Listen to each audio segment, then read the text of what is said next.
We wouldn't be here if it weren't for you! You shameless bastard! How can you still sleep at a time like this? Get up! You should be ashamed of yourself!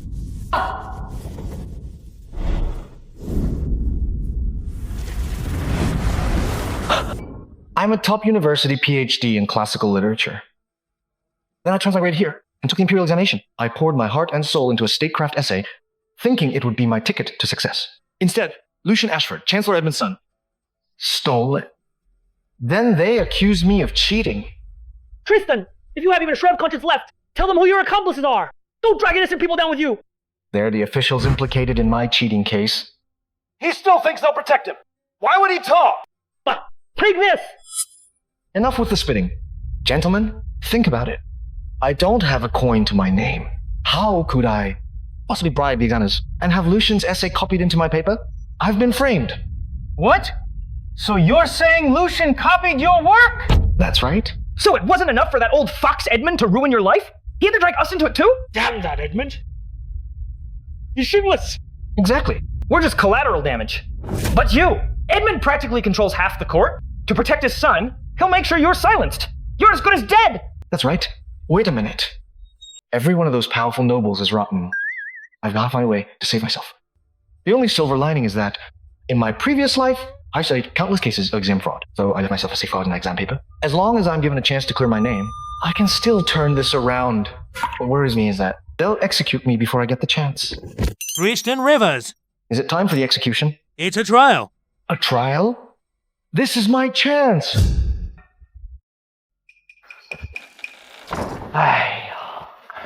Edmund, that bastard, is ruthless. He won't leave a single loose end for his son. He'll wipe out every potential threat.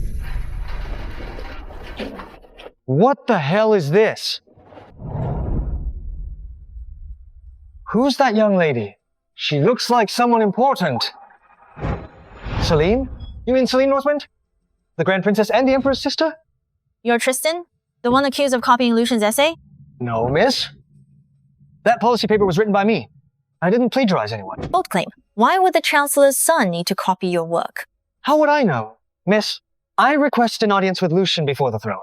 If I can't clear my name, I'll accept whatever punishment is imposed. You're making such a request. Despite your humble background, you've got courage. I'll give you that. Let's see whether you truly have the talent. His Majesty has issued a decree. Tristan and Lucian are summoned before the court for a trial. A face-to-face hearing? Back when His Majesty was still the Crown Prince, Edmund served as his tutor. If the Emperor is biased, then I'm as good as dead. What? Now you're scared? Hold on. If the Emperor truly intended to side with Edmund, he wouldn't need a trial. He could force a confession out of me and had me executed on the spot. The fact that he's personally hearing the case means he doesn't fully trust Edmund. Throughout history, whenever a new emperor takes the throne, old ministers often fall from favor. That means I still have a chance. I'm not scared. I just didn't expect even His Majesty to get involved. And I have a stature else to be buried in state affairs. I'm just overwhelmed by his attention. You're quite the smooth talker. Your Highness, he seems awfully confident. Could it really be that Lucian copied his work? Lucian is your fiancé, after all. I never agreed to that engagement. My marriage is my own decision. If he really did cheat, I'll be glad to be rid of him. Take him away. Your Majesty, Tristan's policy essay matches Lucian's word for word. The evidence of plagiarism is undeniable, yet these military families insist on troubling you with a trial, showing blatant disregard for the burdens of your rule. Your Majesty, Tristan is a poor scholar from a humble background. He came alone to take the examinations with no backing. How could he possibly rig the exams or manipulate the system? Yet, the aristocratic families are rushing to convict him. There must be more to this. Are you implying that I, the Chancellor, would frame a mere scholar? Lord Ashford, you misunderstand. The sage of literature has manifested, and all signs point to this policy essay. Its author must be a once-in-a-generation genius. We cannot afford to make a mistake. Lord Hartwell speaks wisely. The real question is whether Tristan cheated or was framed. It is too early to reach a conclusion at this point. Is it truly I who framed Tristan, or is someone trying to accuse my son of cheating in order to bring me down as well? Enough. You two factions. Never stop arguing. Do you still see me as your emperor? Or should I step aside? and let one of you take the throne, We would never dare! then keep your mouth shut! The manifestation of the Sage of Literature is a matter of great importance. If we execute true genius by mistake, we risk damaging the Empire's literary foundation. That is why I have summoned Tristan for this trial. No one is to speak of this matter further. A wise decision, Your Majesty. I obey the decree. We obey the decree. Tristan has arrived. Damien, he's here. Damien, he's here. Greetings, Your Majesty! I am Tristan Rivers. Long live Your Majesty! Raise your head. Over the past few days, I've memorized the entire treatise on statecraft. I've studied every word choice and classical reference. There was only one obscure allusion I couldn't track down, but that shouldn't be a problem. As long as I can hold my own against Tristan, Father will find a way to make the charges stick. Tristan, you clearly stole my essay. His Majesty has graciously granted you a trial. Use this opportunity wisely. Confess now, or you'll bring ruin upon your entire clan. Your parents have already been imprisoned. If you confess now, His Majesty may spare their lives. I only arrived shortly before the exam. What does Tristan's clan have to do with me? If I fight this to the end, they still have a chance to survive. If I confess, they'll wipe out the entire clan. And if I die here, maybe I'll get sent back to the modern world with phones, computers, short-form videos, and all. That's a lot better than taking the fall for someone else. For shameless bastard. Listen carefully. In the trees and statecraft, one passage reads, At that time, the sun and moon shone brightly, the winds and rains came in seasons. The people farmed the land and drank from their wells, unaware of harsh rule or the chaos of war. Tell me, where does this passage come from? Damn it. I know every reference in the entire essay. Except this one. I searched the Scholars Academy and the archives of the Hall of Worthy Proceeds and found nothing. Even the most learned scholars have never seen it. Most likely, he simply wrote it himself based on common folk sayings, not a genuine classical reference. I've never seen that passage before either. Where exactly does it come from? Gentlemen, does anyone know? That I don't. I've never heard it. It's too obscure. I've never heard of it either. Your Highness, I'm not particularly well read, so I've never come across it. No one in the entire court recognizes it. Then it can't be a genuine classical reference. This is something I came across during my travels. I heard it from a clerk by chance. There's no specific source for it. After all, the art of writing is about clarity and meaning. It doesn't always need proof. What are you laughing at? I figured you'd say something like that. Are you sure there's no source for it? Does it actually have a documented origin? Impossible.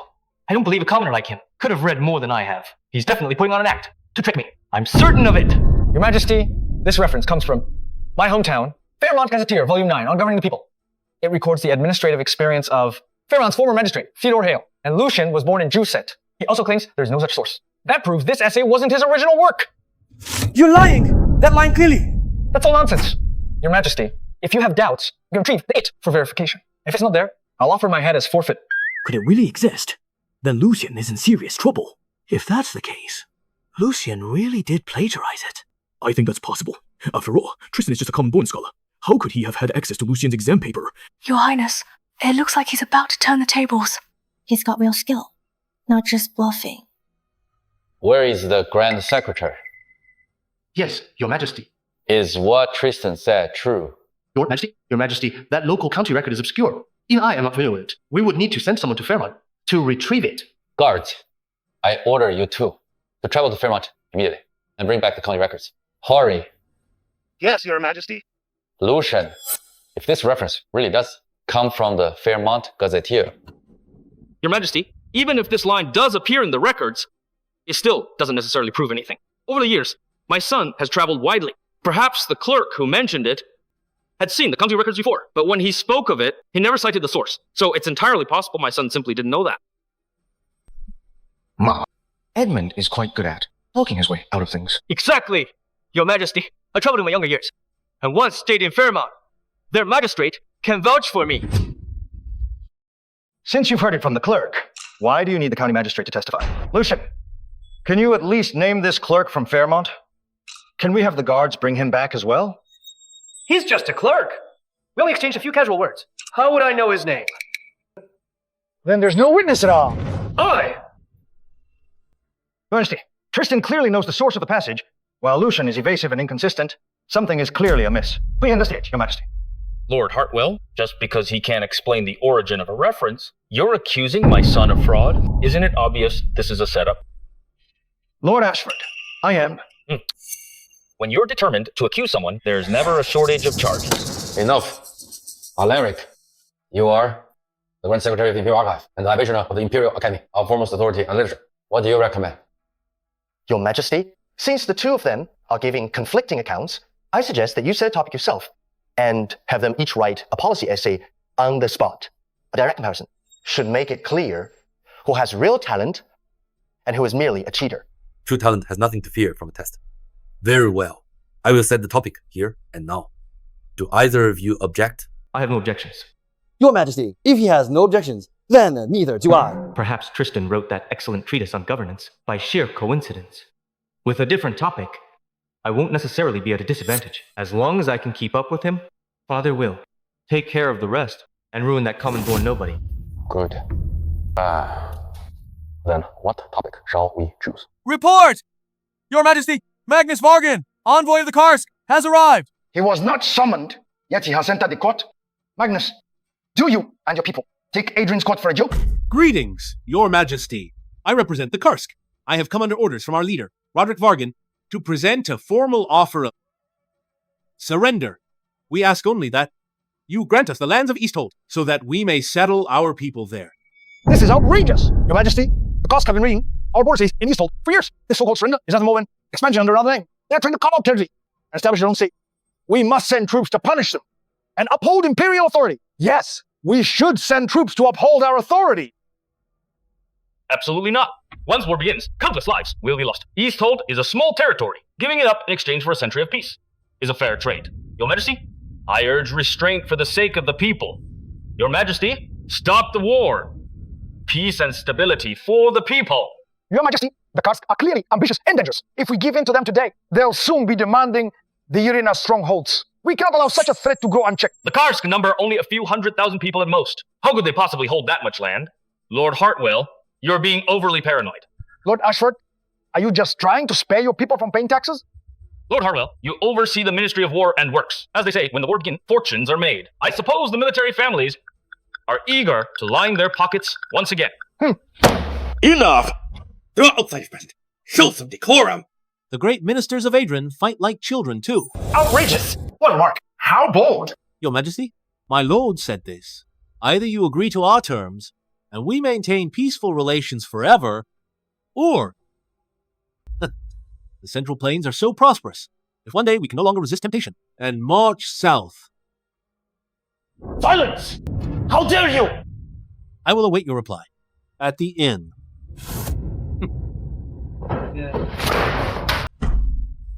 These people are pushing their luck! Your Majesty, please calm your anger. Calm down? All you ever tell me is to calm down. What use are you to this court? I want solutions, not excuses. We apologize. I apologize as well. Damien, the situation in Easthold is complicated and cannot be decided hastily. We could use this matter as a topic for the two of them. It would give the court fresh ideas. Besides, it would also reveal their true abilities. A win-win solution. I happened to read the policy essay on Easthold by the Scholars Academy scholars. If I base my essay on those, there's no way I'll lose to Tristan. Father, what are you? The Karsk envoy will arrive soon. Under the pretense of surrender, they intend to demand Easthold from the court. Isn't that a good thing? Over the years, our wars with Karsk have driven taxes higher and higher. Our people have suffered enough. If we simply hand over Easthold, things might finally settle down. But the military families won't easily give up an opportunity to profit from the situation. That's why I've had the scholars draft memorials urging peace and end to war for submission to His Majesty. You're about to enter official service. You should study them.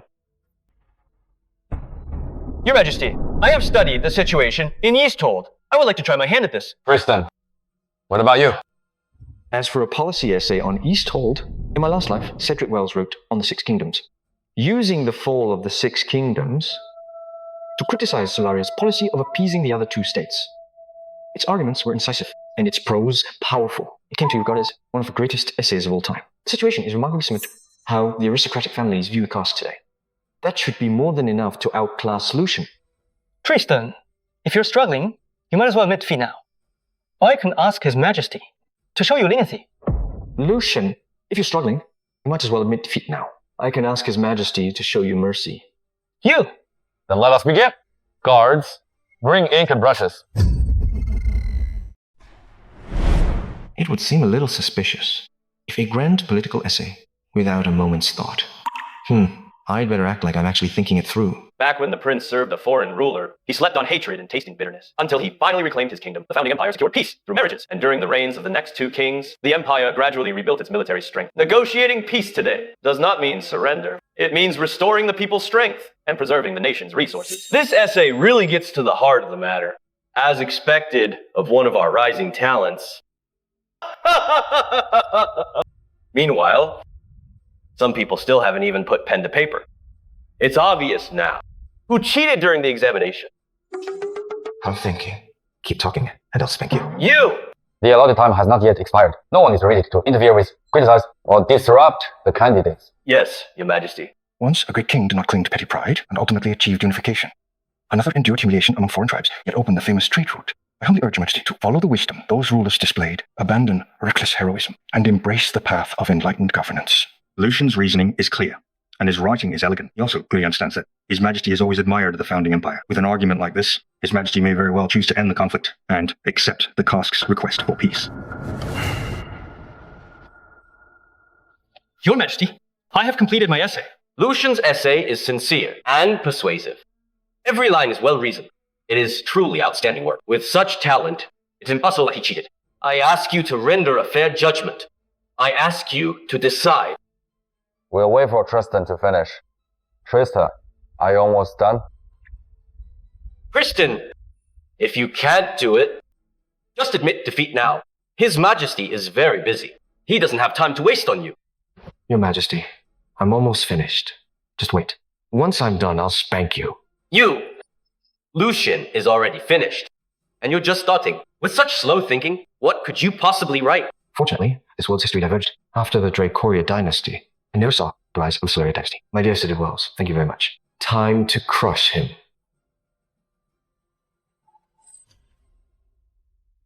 I wonder whether this kid is for war or for peace. If he's for peace, then we're going to end up with 2 pro-peace essays. And once that cheating scandal gets out, the fallout will be enormous. That would be bad for us. I'll go take a look.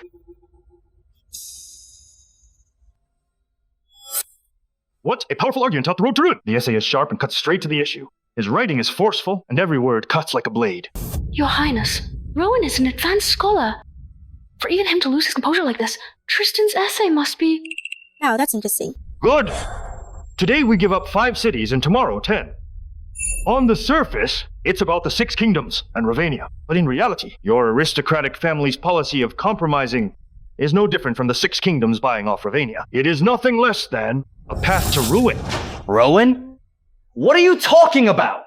Let me see what this so-called copycat has written. Nonsense! Everything follows its own logic. Our great empire would never fall because of something so trivial. Your Majesty, this man is spreading dangerous nonsense. He should be executed. End this examination at once and throw him into the dungeon.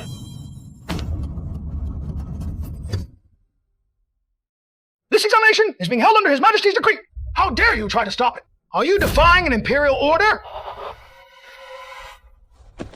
Your Majesty, this man is spreading dangerous nonsense. I lost my composure for a moment. I humbly requested this man be thrown into the dungeon and executed immediately. Enough. I haven't even read it yet. Who are you to pass judgment? Stand down. What exactly did that kid write that? Made Chris lose control like that? Valamont and Aurelia showed true strategic vision. They defended their lands and refused to bribe Ravenia, though theirs were small. They were the last to fall. A testament to their military resolve. Good. I didn't expect Tristan, who seems so mild-mannered, to have such powerful ideas. If all 3 kingdoms had stood firm, if Hymir had not aligned itself with Ravenia, if the assassins had failed and the generals had survived, then the balance between survival and destruction might not have been decided so easily. If the lands offered to Ravenia had instead been used to reward talented strategists, And if the ocean shown to Ravinia had instead been used to honor exceptional men, then all could march west. In that case, Ravinia would have struggled to complete its conquest. In that case, with such momentum against it, Ravinia might not have been able to hold what it had gained. That's true. Brilliant. My lord, if this essay spreads, it will surely inflame public anger toward the Kosk and push the people toward war. Once that happens, public sentiment will be impossible to control. I should have killed him while he was still in the dungeon. Indeed, if an empire as vast as ours follows the same path as the kingdoms, will fare even worse than they did. Your Majesty, this man. An omen has appeared above the Imperial Academy. The Sage of Literature has manifested. It's the legendary phenomenon. The Living Quill! That's the living quill! I never expected the On the Six Kingdoms essay will actually trigger a legendary phenomenon. It's a masterpiece. This is truly a masterpiece. The Sage of Literature has manifested. How could it be a dangerous nonsense? Unless you are questioning the Sage's brilliance. I would never dare. The ancestors endure frost and hardship, cutting through thorns and braving the wilderness to carve out even a small piece of land. Their descendants, however, no longer value it and treat it like nothing more than weeds. With just 800 men, our founding fathers raised an empire. They fought through frost and hardship to carve out a small foothold north of the river. Then they marched south, waged war for 20 years, and built the empire we have today. Now, if I were to simply hand over Easthold like it meant nothing, how would I be any different from those weaklings of the Six Kingdoms? Tristan's argument is the greatest essay I have ever seen in my life. Your Majesty, you are a young hero of this age. You should neither cede territory, pay tribute, seek peace through marriage, nor rely on submission. The Emperor guards the frontier himself, and the sovereign dies with the realm. Only then can you stand alongside the greatest sovereigns and achieve glory that lasts forever. Indeed, the Emperor guards the frontier, and the sovereign dies with the realm. Look toward the ancestral shrine. That's an ancestral resonance. Ancestral resonance? That's right. Tristan's words, the Emperor guards the frontier, and the sovereign dies with the realm, have awakened the resonance of our ancestors. The Imperial Ancestral Resonance? What is going on? My lord. The last time this happened was over 100 years ago, when all the lands in Uranus were being reclaimed. And now just a single sentence from this boy. It's over. This is bad. Do you see it? Even the ancestors are standing with Tristan. Our empire will never bow to the Karsk. Right. Issue the decree. Tell Magnus to inform Roderick to leave Easthold. I will spare his life if he complies. Your Majesty, absolutely not! If war breaks out! That has nothing to do with you.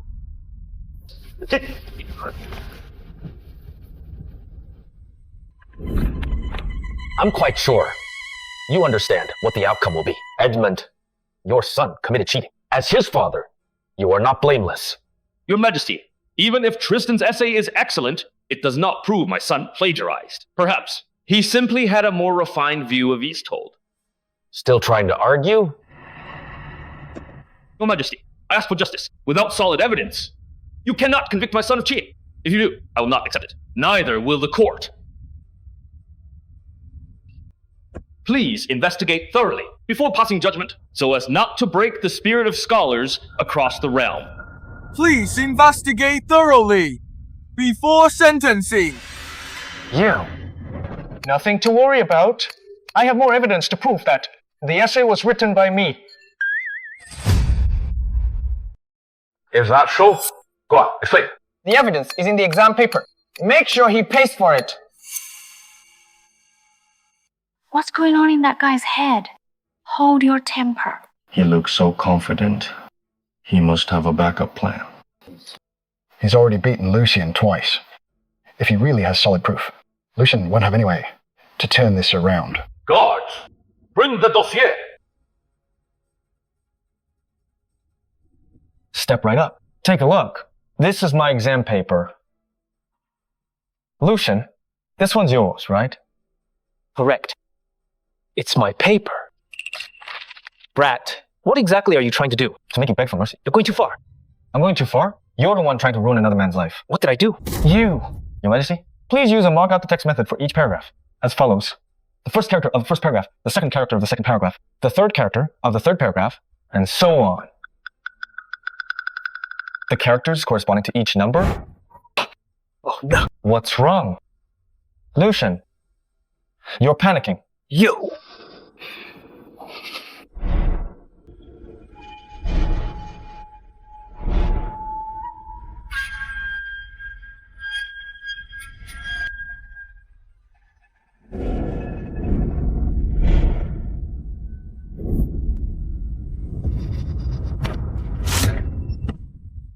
Edmund, take a look for yourself!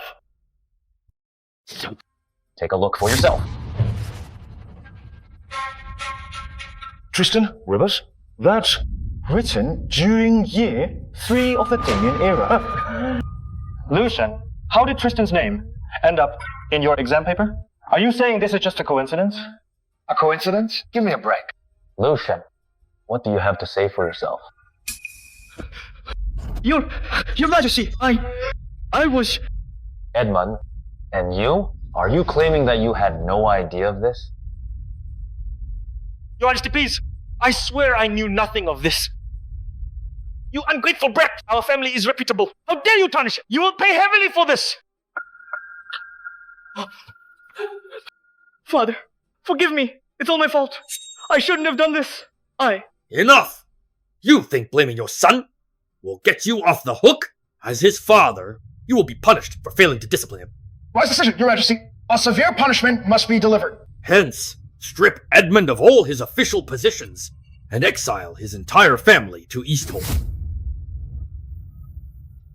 Father. This emperor is quite clever. Since they won't admit to cheating, he convicted them for poor discipline. They can't dodge it either way. Since you insist on making peace with the Karsk, maybe you'll even get to meet Roderick Vargan upon your arrival there. And, talk things over. Wise decision, Your Majesty. Your Majesty, Lord Ashford. Tristan was framed and imprisoned. And as Minister of Justice, you're not blameless. Guards, take Chris into custody. Investigate him. Your Majesty, I am innocent. Please. Your Majesty, my father was in the wrong, but the punishment is harsh. He's already old. I beg you to forgive him, as he was once your teacher. If I hadn't taken that into account, you'd already be dead! Your Majesty, I'm willing to die. To atone for my crime. Just please, show mercy, and spare my father, and the rest of my family. Have mercy, Your Majesty. Drag them out! Your Majesty, I am innocent. Your Majesty.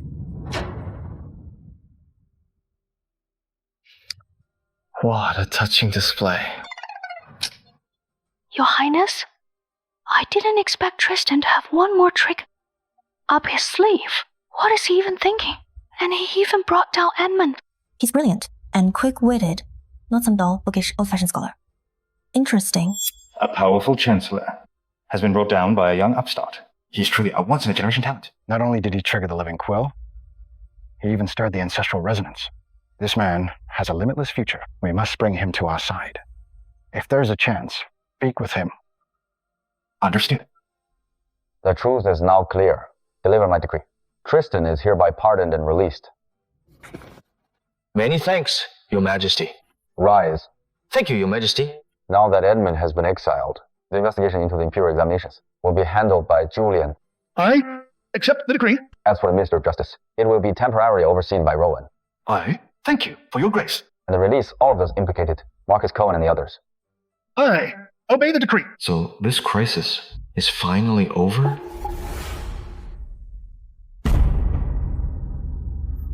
The aristocratic families have suffered a heavy blow. They won't let me off easily. As a scholar from a humble background, I'm nothing more than a speck of dust to them. I'll have to be careful from now on. It's been so long. The verdict should have been reached. Why hasn't he returned? Could they have executed him on the spot? That's possible. Minister of Justice Chris is a key figure among the aristocratic families. He would never let Tristan live if it risks future complications. They're ruthless. Are we? I can't say. Right now, the court is controlled by two great factions, and we don't take sides. They might. Marcus Cohen, you three, come out. It's our turn now? We're doomed. No doubt, we're completely doomed. What are you all talking about? Move it. We are loyal to the crown and to the nation. Just because we refuse to align with any faction, you're rushing to pin charges on us like this. Exactly. This is just shameless. Huh? What charges? You're all being released. Sign the papers and get out. What? Released? How is that possible? What happened? His Majesty personally presided over it and summoned Tristan and Lucian for a trial. Tristan proved his innocence and exposed Lucian's cheating. The evidence is conclusive. Tristan is innocent, so naturally, you all are clear as well. A trial. And he turned the tables on Lucian right there? Wasn't that bastard Edmund there? How could he just stand by and watch Tristan destroy his own son? Lord Ashford was implicated too. The entire family has been exiled to Easthold. Exiled to Easthold? He actually brought down Edmund? How did he pull that off? I'd like to know too. I'm just a dungeon guard. How would I know all that? So, are you leaving or not? If not, I'll come back tomorrow. Oh, wait, really? Come on! Let's go. You going or not? I'll head up first. I'll go first. Me first. Farewell, officer. Enough days have passed, and we've reached out to everyone we could. Those officials took the money, so why is there still no word? Tristan is the first scholar of Shuvale. He's brilliant. No way he would cheat. He must have been framed.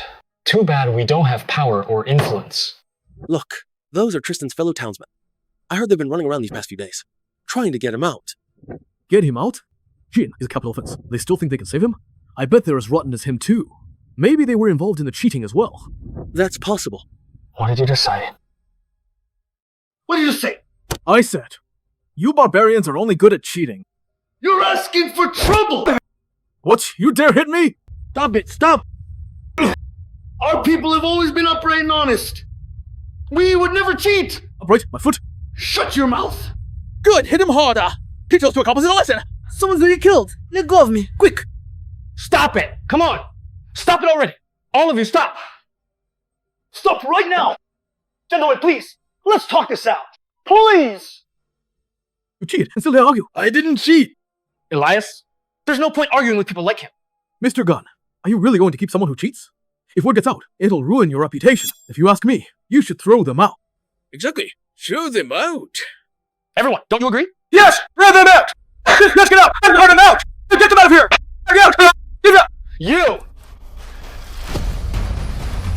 Some spoiled rich kid thinks he can push me around? Take a look in the mirror. Right. Elias and Dorian must have been worried sick about me. I should get back as soon as possible. Mr. Grant, Mr. Frost, quite a few examinees have been complaining lately. Perhaps you should consider staying somewhere else. What? Even you! Elias.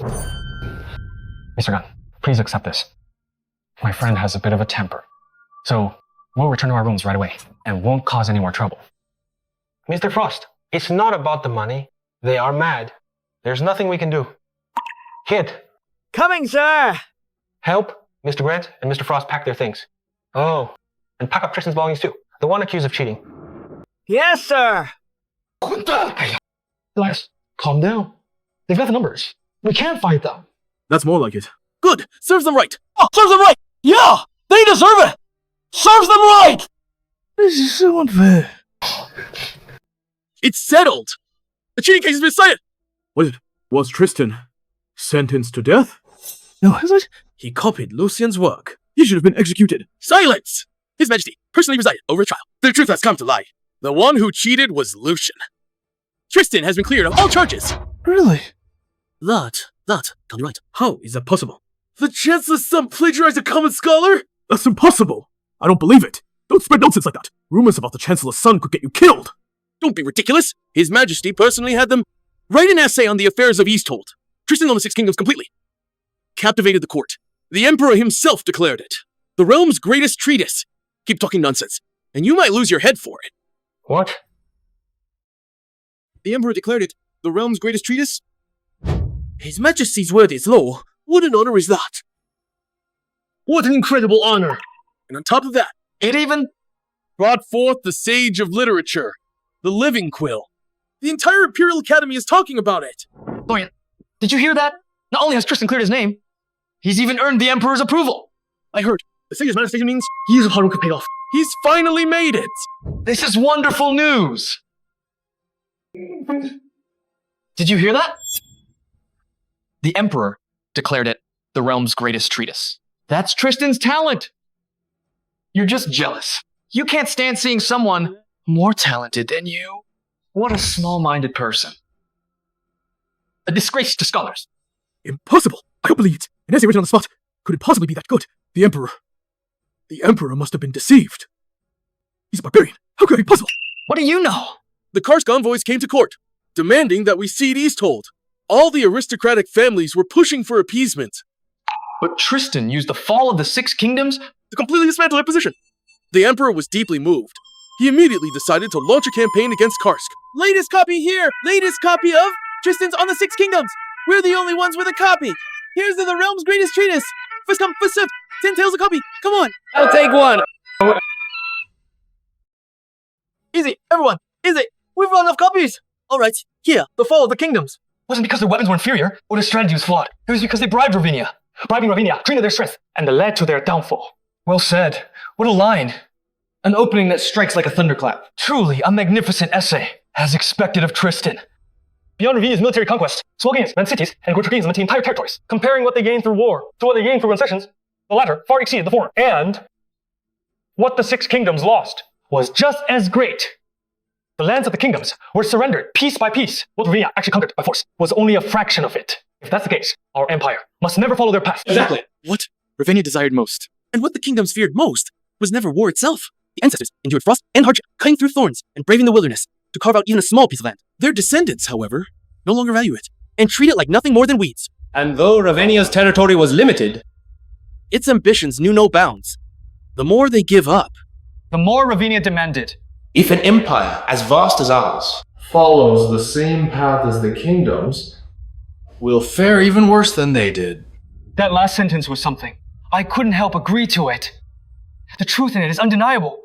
Bribing Ravinia only happened because the kingdoms were weaker. They had no choice but to beg for peace. But we are far stronger than Karsk. If we still surrender territory in exchange for peace, we wouldn't even deserve to be called a great empire. Tristan must truly understand statecraft to write such a powerful essay. This deserves to be crowned the realm's greatest treatise. No doubt of it. A scholar who never loses sight of the affairs of the world is the model we should all strive to follow. With talent like that, I'll fight anyone who dares accuse him of cheating again. Exactly, me too. I'm back. Did you miss me?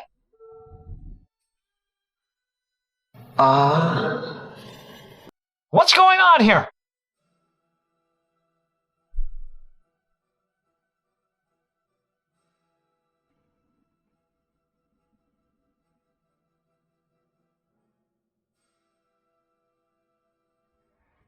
Dorian. Elias. He's Mr. Rivers!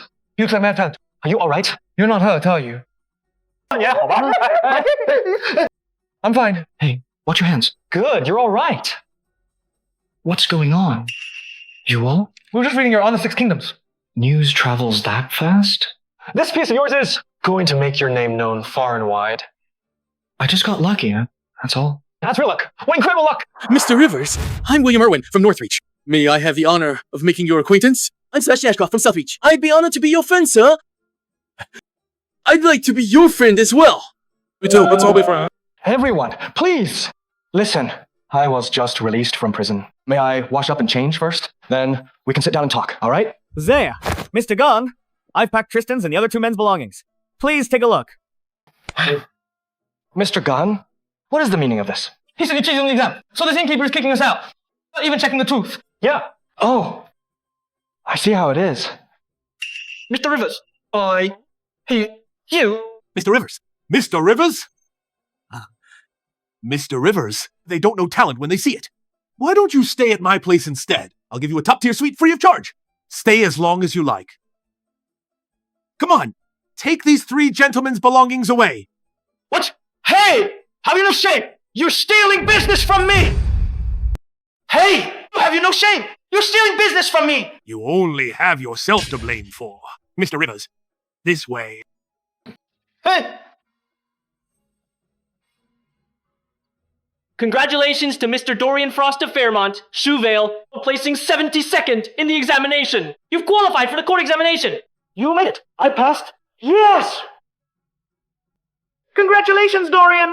After so long, you finally made it! Congratulations to Mr. Elias Grant of Fairmont, Shoevale, for placing 27th in the examination. You've also qualified for the court examination. Elias, you made it too. You passed as well! You're all buying dinner tonight, right? No problem. A dinner celebration. Congratulations to Mr. Tristan Rivers of Fairmont, Chevalier, for placing first in the examination. You've qualified for the court examination. Congrats. Congratulations. First place? First place? That's incredible. First place in the exam. First place. Trista, the first scholar. The first scholar? How is this? Tristan, you are the top scorer in this examination. I knew it! With your talent, Tristan, Ace, you were bound to rank above me! I'm the first scholar now. I thought the cheating scandal might hurt my ranking, as they'd lower my score to minimize the fallout. Looks like I was overthinking it. Congratulations, Mr. Rivers. For becoming the first scholar. Mr. Rivers, gentlemen, your accommodations are ready. This way. Mr. Rivers. Please forgive my earlier behavior. Wait. Hey, Mr. Rivers! Mr. Rivers! Mr. Rivers, come back! Listen up, everyone! Anyone who wants to sit down and have a chat with Mr. Rivers is welcome. All food and lodging are 20% off. Come on, let's go. I'm going too. Wait for me. I want the room right next to Mr. Rivers. Come back here. Get lost. Having the first scholar stay at your inn is an honor beyond measure. And you drove him out just like that? Exactly. Serves you right. You turned away a fortune that. Oh, practically fell into your lap. Yeah, let's go. All of you, come back! This is all your fault. If you hadn't stirred things up, I wouldn't have driven away, Mr. Rivers. And those two Metropolitan graduates! You blind fool! You've ruined me! Listen up! Throw his belongings out! Yes, sir! You! Charlene, what do you think of Tristan? Coming from humble background, yet he managed to turn the tables in the cheating scandal and bring down Edmund and Chris. He's talented. But now, he's offended aristocratic families. The military families will surely try to recruit him aggressively. To protect himself, he'll most likely choose to align himself with them. But what you want isn't a Tristan who belongs to either family. You want a Tristan who belongs to you. Exactly. All the officials in court claim to be loyal to me. But behind the scenes, they align themselves with one faction or the other. Very few remain truly independent. What I want is an Imperial faction, a minister who stands alone. But becoming that is difficult. One wrong step, and he'll end up like Marcus, eliminated by both factions working together. I'm just worried he may not have the courage for it. Should I test him first? Do it. I hope he doesn't disappoint me. One step at a time. I'm still alive, so I might as well keep living. Those aristocratic families hate my guts now. I'll have to watch my back wherever I go. But right now, the most important thing is money. Elias and Dorian have been running all over the place. For me, these past few days, I've put them through enough. Still, I need to figure out a way to make some money. In all those time travel stories, protagonist always invents something and gets rich overnight. But I'm a liberal arts guy. I don't know how to make anything. How am I supposed to turn poetry, literature, the classics, and policy essays into money? What am I supposed to do? Sell myself? A modern-day PhD like me, ending up as some kind of gigolo in ancient times? No way. Forget it. I'll meet up with them first, and figure the rest out later. Is that the guy? Yeah, that's him. All right. Keep your eyes on him. The patron has spoken. Kill him, and we get 500 taels. Is that the guy? Yeah, that's him. All right. Keep your eyes on him. The patron has spoken. Kill him, and we get 500 taels. It's been years since we've had a job this big. Everyone stay sharp. Got it? Understood. Apologies. I'm late. Have a seat. Let me introduce him. This is Gideon Jenner, Mercer Metropolitan graduate. We happen to run into each other. He's sitting with us. An aristocratic family member? I think there's been a misunderstanding. I come from a merchant family. I'm nowhere near the aristocratic circle. Gideon, let me introduce him. This is Tristan Rivers. We're from the same hometown. So, this is the one who wrote On the Six Kingdoms. Yes. I've long admired you. You're too kind. Gideon, we're planning a celebration dinner for Tristan tonight. Care to join us? Perfect timing, actually. The Moonwind House is holding its selection for a top courtesan tonight. Would any of you be interested? The Moonwind House? A pleasure house choosing a courtesan? Is that really appropriate? Elias, you're overthinking it. Most of the women there are refined courtesans. They perform, they don't sell their bodies. They're well-read as well. When we go, it's nothing more than drinking, appreciating music, and discussing poetry. And tonight, scholars get in free. If your poetry is good, you might even win prize money. What did you say? There's prize money? Of course. Using poetry to build fame has always been the fastest path to success. If someone writes a masterpiece at the Moonwind House, even the place itself would gain fame from it. The owner would naturally reward talent generously. Makes sense. So this is basically the ancient version of social media. You create exposure and get paid. What do you mean by social media?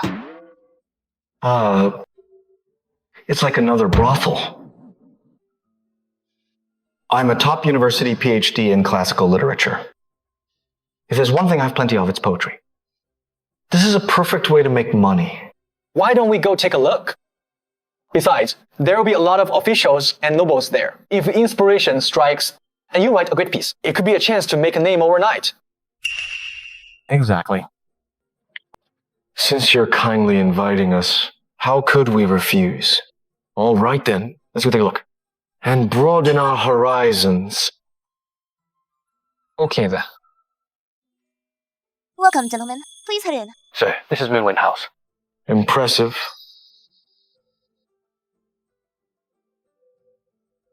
What do you think? So this is an ancient pleasure house.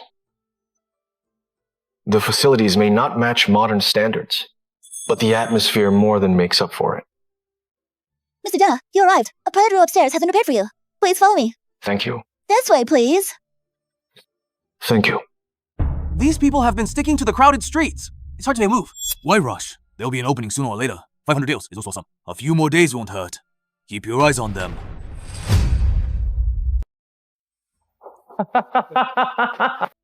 Mr. Jensen, a pleasure to meet you. I'm Gideon Jenner. You might not remember me, but we met a few days ago at the Hall of Worthies. Gideon, right? Yes, that's me. Gentlemen, let me introduce him to you. This is the son of the Vice Minister of Justice, Mr. Jensen. The son of Rowan Jensen? As for the Minister of Justice, it will be temporarily overseen by Rowan. I thank you for your grace. Mr. Jensen, let me introduce you then as well. This is Dorian Frost. And this is Elias Grant. And now, allow me to properly introduce him. This is Tristan Rivers, the one who wrote On the Six Kingdoms. Tristan? You know him? No, I don't either. but I've heard of you. Tristan. From now on, you should consider serving the military families. My father and uncles will ensure your future. Even some strays think they can climb the ladder now. I was only trying to protect myself, and they think I'm some kind of pawn. The military families really do have a lot of confidence. Horace, he is, after all, a rare genius who wrote that essay. Isn't your attitude a bit? He only wrote that essay to get close to our families, but getting close to us isn't that easy. We'll see how he performs in the future. Tristan, that's how the powerful have always been. Don't take it to heart. If not for Tristan, how could they have ever brought down Edmund? This is outrageous. Hey, forget it. Thank you for the advice, Gideon. Gentlemen, the competition is about to begin. Let's take our seats. Gentlemen, please don't let that incident ruin the evening. Come, sit, please, have a seat. If you need anything, just call for me. Gideon, you know a lot about places like this. Not really. My father runs a silk business in Rivershire, so he deals with establishments like these quite often. As for me, I've been around them since I was young, so I'm fairly familiar with how things work. That's all. What Welcome, honored guests. I am Yelena, steward of Moonwind House. Thank you all for joining us tonight for the grand selection of our top courtesan. Ladies, make your entrance. Look at that.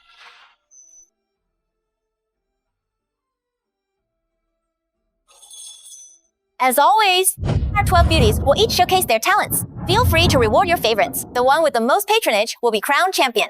Isn't this the ancient version of a live stream battle? Of course, if any gentleman wishes to compose a poem or prose piece for any lady, we will gladly reward him.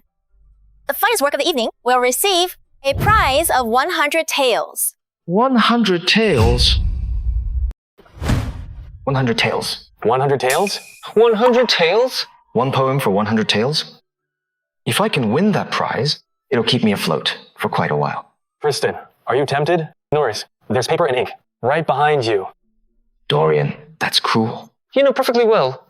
Tristan excels at policy essays, not poetry. You're just setting him up to embarrass himself. Tristan, you aren't good at poetry? The original host wasn't much of a poet. Then again, neither am I. But I can always borrow someone else's work. Still, I'd better see what passes for good poetry here before deciding which classic poem to borrow. That's right. Ever since I was young, I've focused on classics and policy studies. As for poetry and literary composition, I'm afraid they're not my strong suit.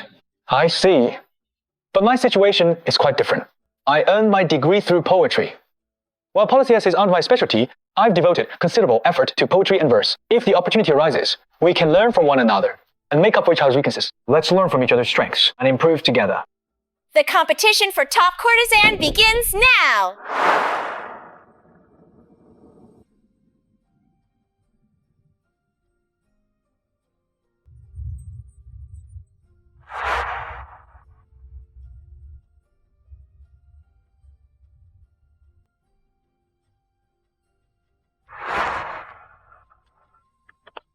Bravo! Fabulous. Miss Holmes certainly lives up to her reputation. She was just as bold last year. Pity? She lost to Miss Mare's musical performance. Miss Mare's music was unforgettable. The kind that lingers in your mind for days. Gentlemen, would any of you care to compose a poem for Miss Holmes? Which poem should I use for this young lady? Gentlemen, would any of you care to compose a poem for Miss Holmes? The time isn't right. Let's watch. A few more. You can turn it down? Of course. It's not as if inspiration strikes whenever we want it to. And this place doesn't force anyone. I see.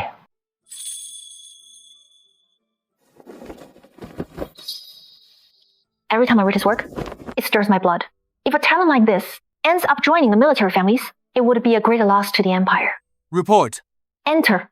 Your Highness. Well, have you found Tristan? Your Highness, we have. Mr. Rivers is at. Where? Out with it. At Moonwind House. Moonwind House? He looks so refined. I thought he was an honorable gentleman.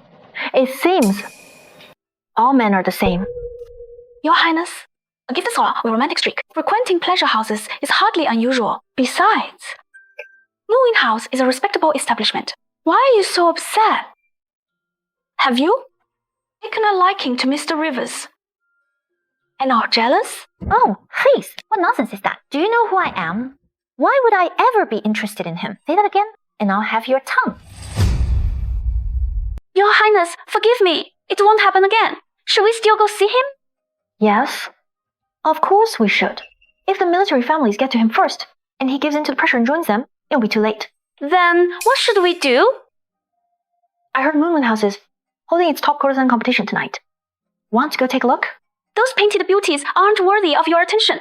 Besides, with our status, how could we possibly go? Bring me 2 sets of men's clothes. Gentlemen, what do you think of her?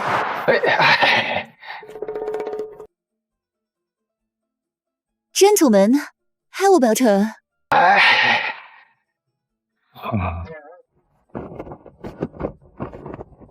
This one? No, never mind.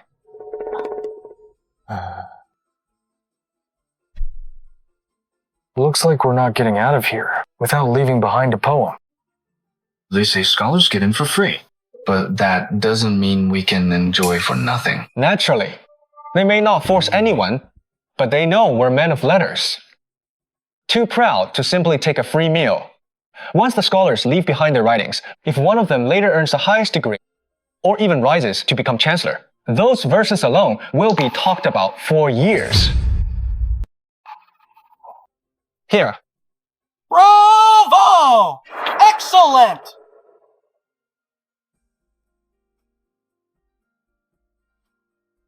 Look, everyone, that lady is Miss Mare. She's held the title of top courtesan for several years in a row. The performance is almost over. Gentlemen, has anyone found inspiration yet? Or not. Some people have been enjoying free food all night and still haven't produced a single poem. Pretty sure they only came for the free meal. Caleb, that's not quite fair.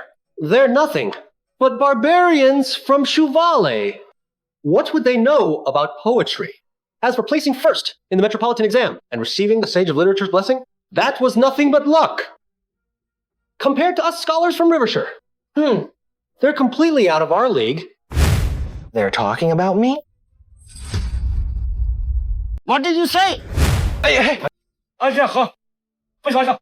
said you. Barbarians are uncultured and unfit for respectable company. Well, don't agree? Then let's settle this. We'll compose poems. Right here and now. Hey, Caleb, don't let them get under your skin. They're just a bunch of barbarians. It's obvious they're scared. Isn't that Caleb Gremont from Rivershire? Why is he arguing with someone? Who's that? I don't recognize him. I think that's Tristan Rivers from Chuvale, the man who placed first in this year's exam and wrote On the Six Kingdoms. I see. Both Caleb and Stan come from aristocratic families. Odds are, they're here to settle a score. Rivershire is renowned for its literary tradition, and its scholars are especially known for their poetry. Challenging Tristan to a poetry contest is clearly aimed at his weak spot. Tristan made his name through essays and statecraft. But poetry has never been his strong suit. If he accepts the challenge, he's bound to lose. But if he refuses, these scholars will spread the story everywhere and ruin his reputation. Gentlemen, today is Moonwind House's top courtesan competition. Moonwind House waived the bill for us, principal graduates, because we're expected to compose poems and prose in return for their hospitality. If you can't produce anything, then leave Moonwind House at once before you disgrace the rest of us. If you can't produce anything, then leave Moonwind House at once before you disgrace the rest of us. Oh, and Fuego, you'd better let someone search you. Who knows? You might have stolen something. Sir? Well. Tristan, stop hiding and give us your answer. Either compose a poem right now, or get out of Moonwind House. Get out of Moonwind House! That's right! Throw him out! Get out of here!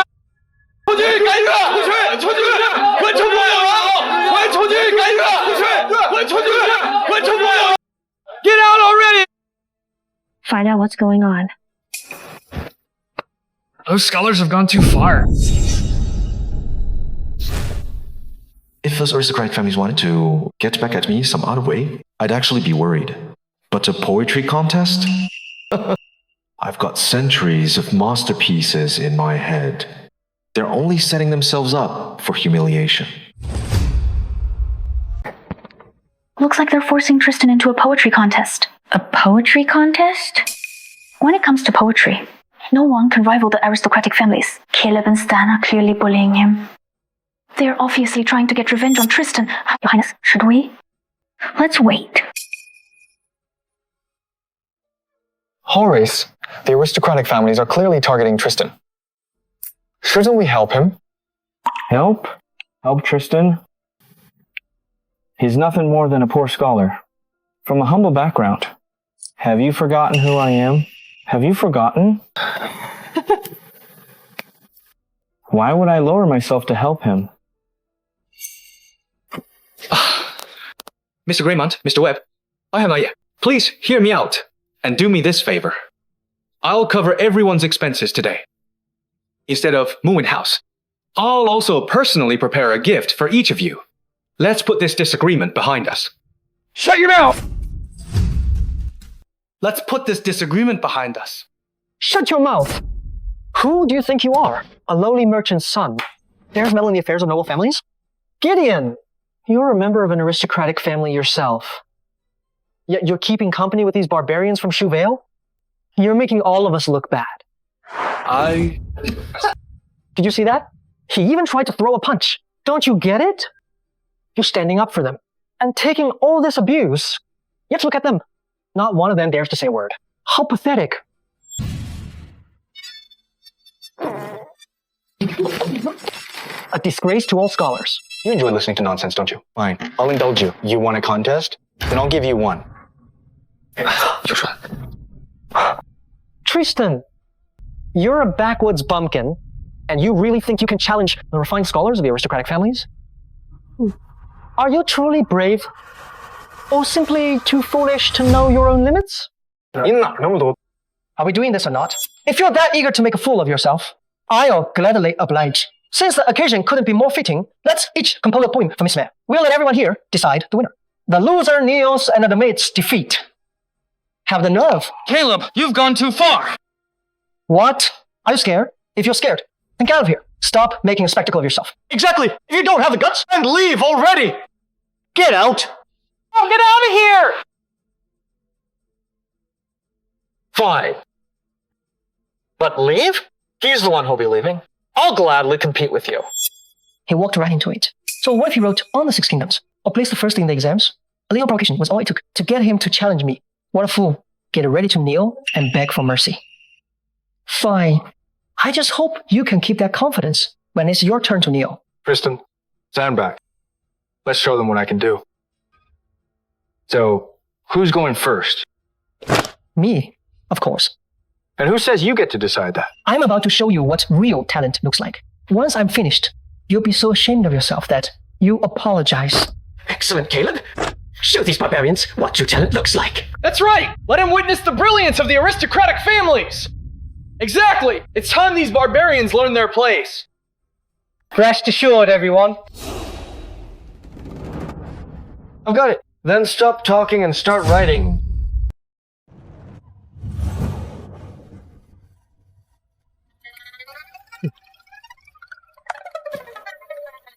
I am Caleb Greenland of Rivershire. Miss Mare, I dedicate this poem to you. Thank you, Mr. Greenmont. Allow me to recite it for everyone. My thanks stand. Think nothing of it. Lights glow as night settles in. Soft fingers awaken the strings. The melody drifts on. One haunting tune awakens fading dreams as the moon sinks beyond the eaves.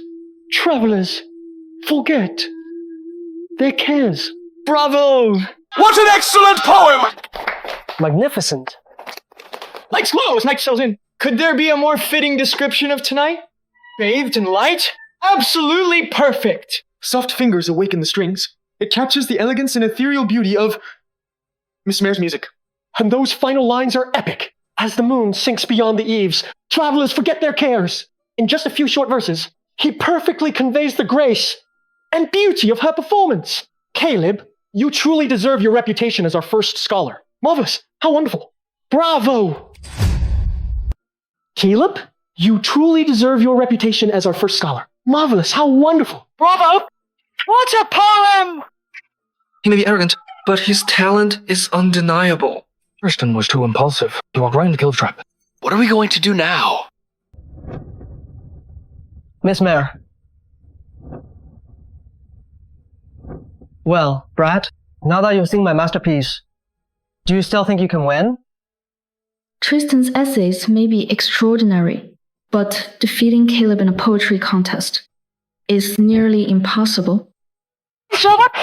A guest is a guest. If you're in a difficult position, Mr. Rivers, I'd be happy to smooth things over and put in a good word with Mr. Greenmont.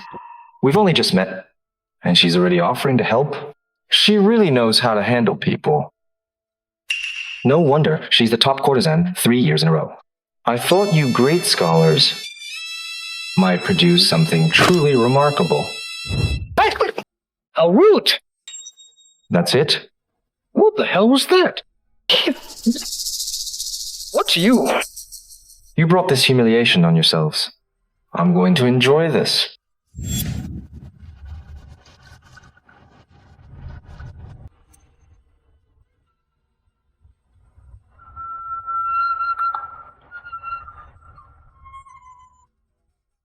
Miss Mare, may I borrow your screen?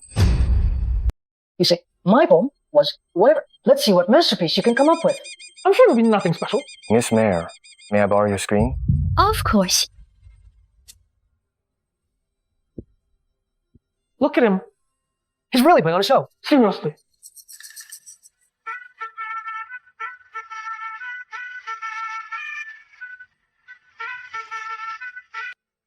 Cloud-like? Cloud? What does this have to do with Miss Mare? Nothing at all. He's just making things up because he's out of his depth.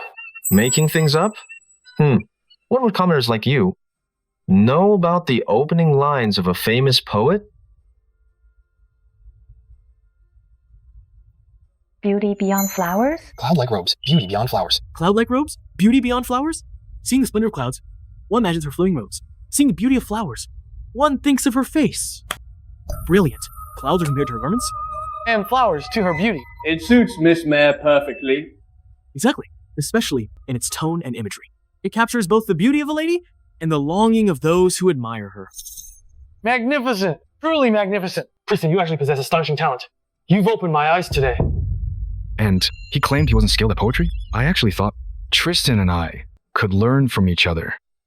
Just this single line outshines every poem I've ever written. I thought I had something to teach him. How embarrassing. Truly embarrassing.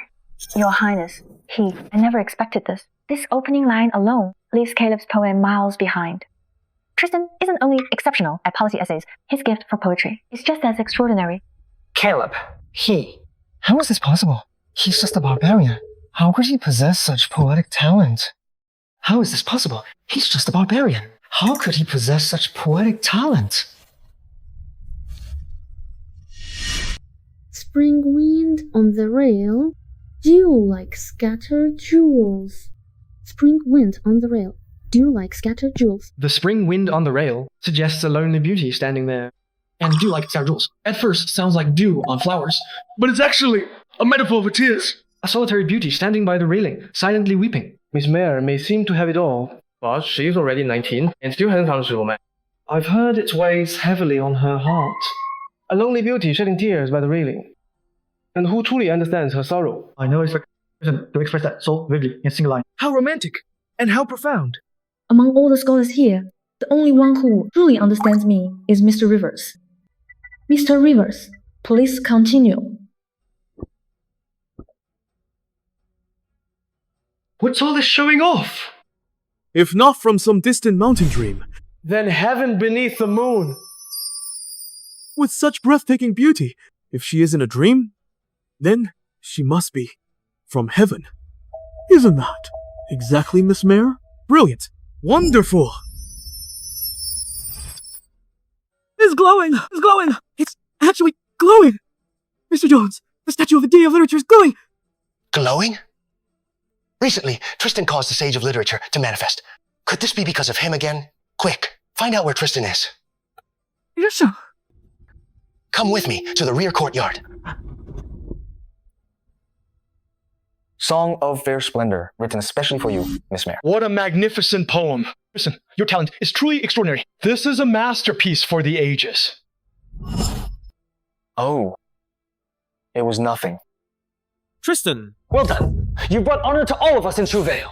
Sometimes, inspiration strikes out of nowhere, and a good poem just happens to emerge. Pure luck, really. You're far too modest, Tristan. Much too modest. Mr. Rivers wrote such an astonishing poem, yet remained so humble. As for some people, they spend the entire time bragging that they would win. If you ask me, they only made fools of themselves. That's right. You made a fool of yourself and lost to Tristan. And you call yourself Rivershire's greatest talent? I'd say you're nothing but an overrated fraud. You are. Thank you for the poem, Mr. Rivers. Aye? Cloud-like robes, beauty, beyond flowers. A poem like this alone is enough to keep Miss Mare as the top courtesan for another year. More than that. By tomorrow, this poem will be on everyone's lips across the city.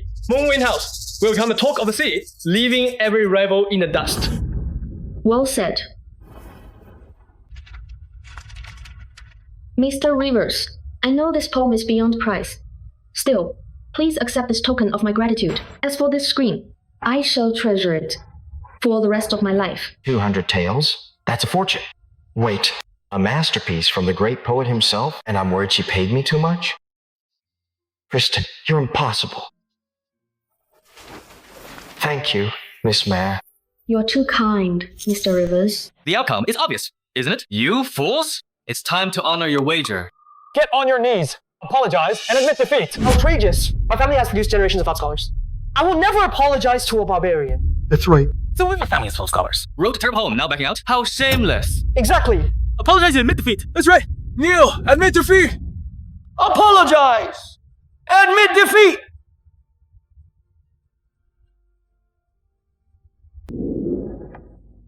Mr. Jensen. Get lost. Horace, I never imagined Tristan's policy essays were only half of his talent. His poetry is every bit as remarkable. A true blessing for our people. Impressive indeed. But if he wants to serve our faction, he's still not quite there. Caleb, admitting defeat may be embarrassing, but breaking your word is too. You are Rivershire's first scholar. Figure something out. Otherwise, you will disgrace every scholar in Rivershire. You? Apologize and admit defeat! Everyone, be quiet! This rank doesn't count. Tristan's poem is plagiarized. Plagiarized! Tristan's poem is plagiarized. Really? He copied it? You understand? This poem is extraordinary. If it truly existed before, how could it have remained unknown? Caleb is clearly making this up to save face. I swear it's true. I've seen this poem in an old book before. I never expected Tristan to stoop so low. He passed off another's work as his own. A victory like that means nothing. Yes, that's right. He copied it. I've seen it before too. How shameless! Stealing another man's masterpiece and claiming it as your own. If that's true, then On the Six Kingdoms was probably copied too. Exactly! You copied it! Both of you are talking nonsense. You claim you've seen it in a book. Fine. Which book? We're all scholars here. Name it, and we'll look it up together. I've studied the classics since childhood. How could I? I just can't remember the title right now. Can't name it? Then it doesn't exist. Stop talking nonsense! How could a barbarian possibly write a masterpiece like this?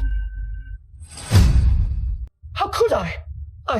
I just can't remember the title right now. Can't name it? Then it doesn't exist. Stop talking nonsense! How could a barbarian possibly write a masterpiece like this? Exactly.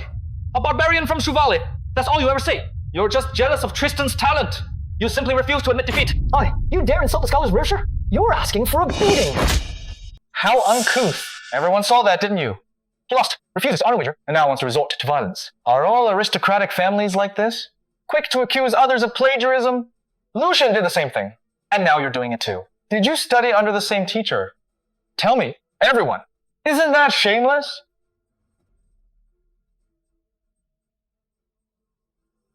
You're the shameless ones! You keep claiming you've seen this poem before, yet you can't even name the source. That's an obvious lie! So these are the celebrated prodigies? Being less talented is one thing, but your character is even worse. Where someone shows real talent, you cry patience. Did all of your reputations come from slandering people more talented than you? You! Shut up, all of you. Tristan, you stirred this whole mess and slandered our scholars. Just to prove that poem wasn't stolen. Fine. I'll give you a chance. We go another round. If you still win, I won't say a word. I'll admit you're better and apologize right here. Do you dare? All that talk, just to save yourself from humiliation? Cut to the nonsense. Yes or no? Listen here. In here... He's scared. He's scared. In here, every word is brilliant. The audacity. Tristan, the finest minds are here today, and you still dare to boast? You clearly don't respect any scholar in the realm. Song of Fair Splendor was stunning, but I'd wager it was a stroke of luck, a once-in-a-lifetime fluke. No way every poem could be that good. He just said he's full of brilliance. That's beyond arrogant. If you ask me, he's just drunk and full of himself. He always seemed humble. But a few drinks later, this is who he really is. All talk. Wait till you lose. I'd love to see that. How about you win first? Shameless. You! There's no way Tristan could write a masterpiece like Song of Fair Splendor. If I beat him next round, I'll win back my pride. Punk, this next round is mine. Let's see you talk then. Caleb, after you. Miss Holmes, that dance just now left me captivated. So this poem is for you, Miss Holmes. Thank you, Mr. Guillemot. What a simp!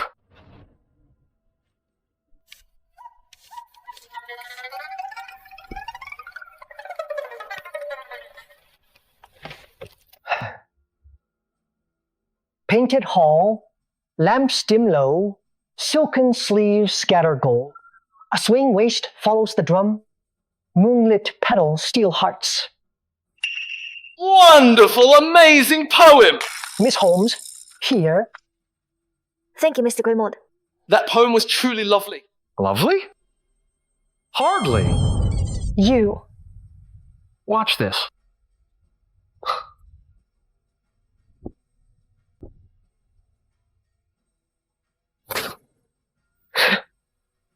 Such a show-off. He didn't even think and picked up a brush. Even a master needed time to compose a poem. He's way too confident. Confident? Please, he's just drunk. Your Highness, is he really that drunk? Or does he truly have the gift of effortless poetry? Hard to say. I feel like I'm less able to figure him out. Let's wait and see.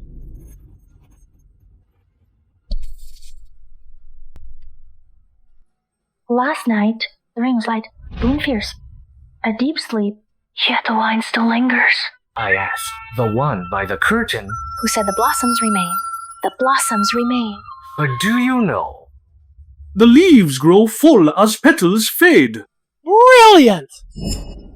The leaves grow fall as petals fade. The light keeps getting brighter. That means Tristan is still composing.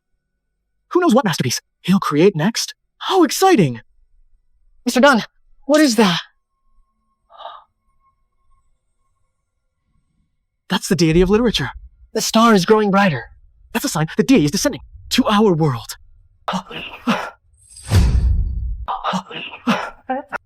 The deity descending? What is that? The deity descending. It's an even greater omen than the living quill. Legend has it, it only appeared once before, when Caius wrote Ode to the River Goddess. Hurry! Send someone to the palace. While this omen lasts, we'll pray. It could bless Audin's legacy for thousands of years. Go now, before it's too late. Right away. Magnificent. A short lyric, just a few words, yet so rich and layered. It captures the heart so well and uses dialogue to carry the piece forward. Truly inventive, fresh and refined, exquisite beyond words. The rain was light, the wind fierce, yet the wine still lingers. In just a few words, the imagery is so vivid. The leaves grow full as petals fade. Sheer genius! An absolute masterwork! Caleb's poem was decent, but next to Tristan's, it just falls flat. Caleb lost! With talent like that, no wonder he writes on the spot. It seems we all underestimated Tristan. He really is brilliant. How did he even write that? Miss Holmes, for this dreamlike melody is for you. I've been away from home for months now, and I miss the blossoms in my garden after the rain. It may not suit the occasion, but it has its own charm. I hope you like it. It may not suit the occasion, but it has its own charm. I hope you like it. I do. I love it. Hey!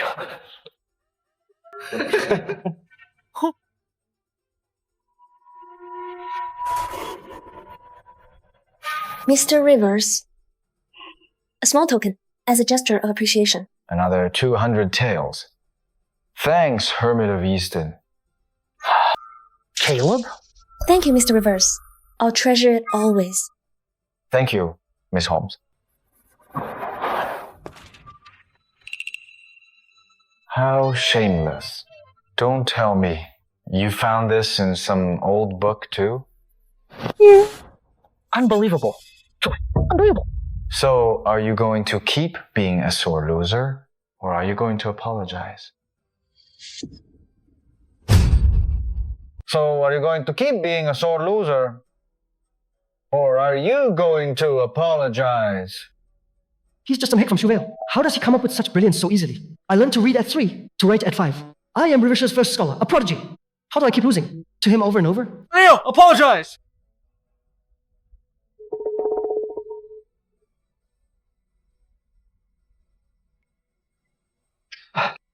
Uncle Silas? What are you doing here? That is Caleb's uncle, Silas Greymont, former 3rd laureate, now an Academy scholar, and the poet sage of Rivershire. What's he doing here? You disgrace. So you're Tristan of Chuvale. So young yet so arrogant. Making someone kneel? What happened to everything you learned?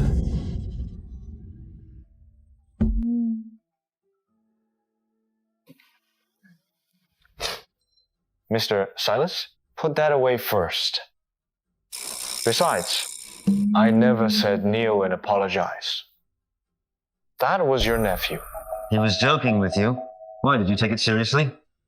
That's right. I was just joking. Uncle Silas, these Chuvale hicks won't let a joke go and want to make me kneel. It insults all scholars. You're unbelievable. You lost, so now it's a joke? Have you no shame? I'd like to know, is everyone in your family this shameless? If Tristan lost today, wouldn't you force him kneel? Bully! Yes, bully! Silence! This matter is settled. Bring it up again.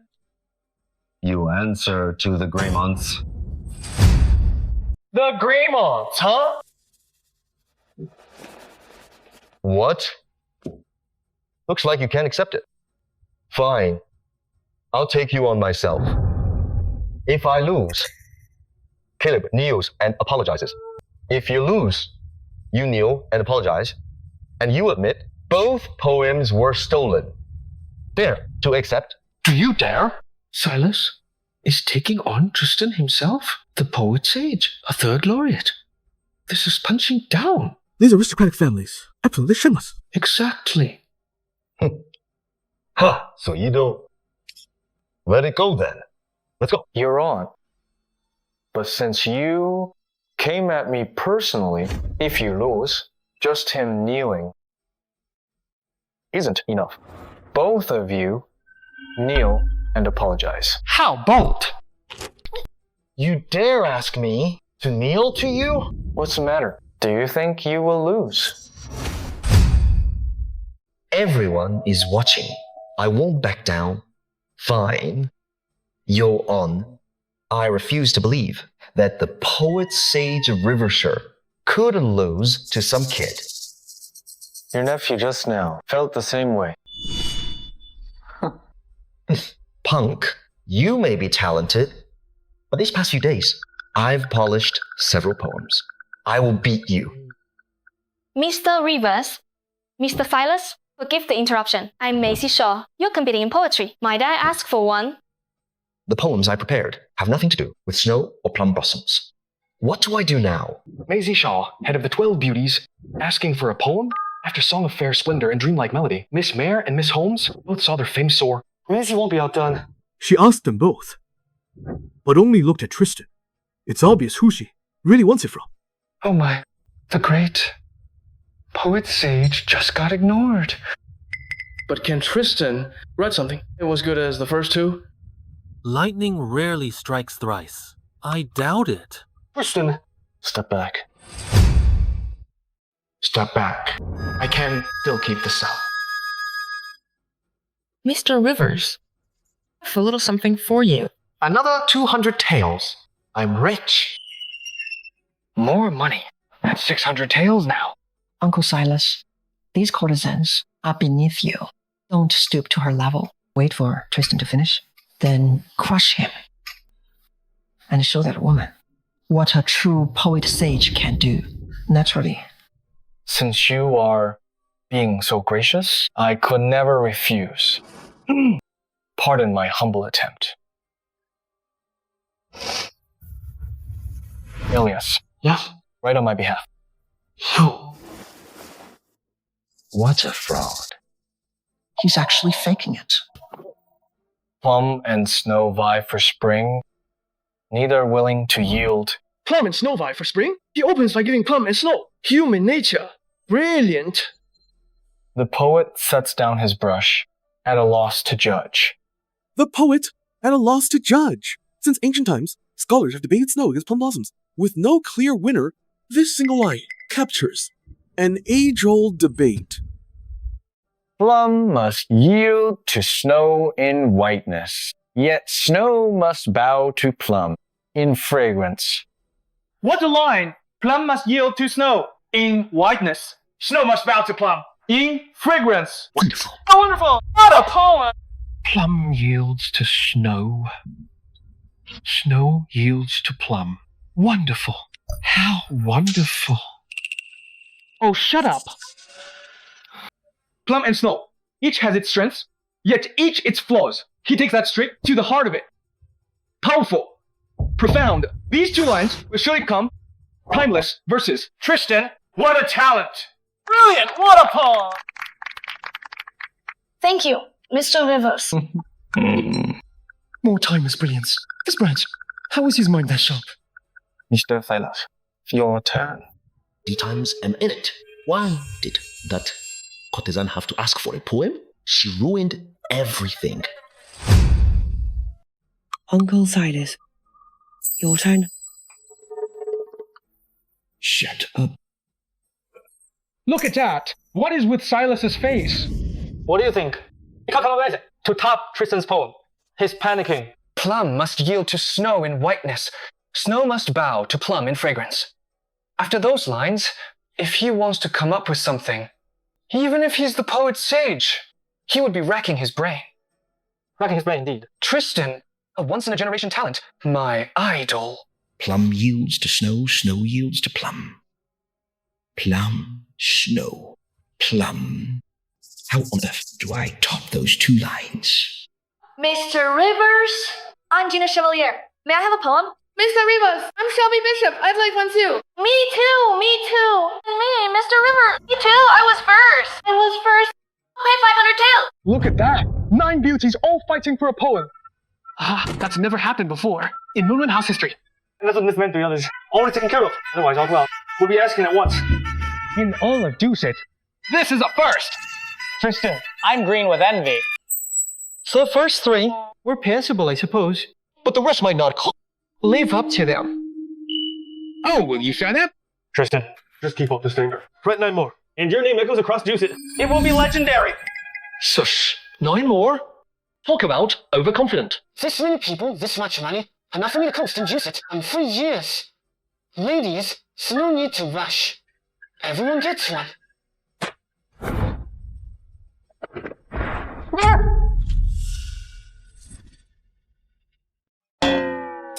Mr. Rivers, I was first.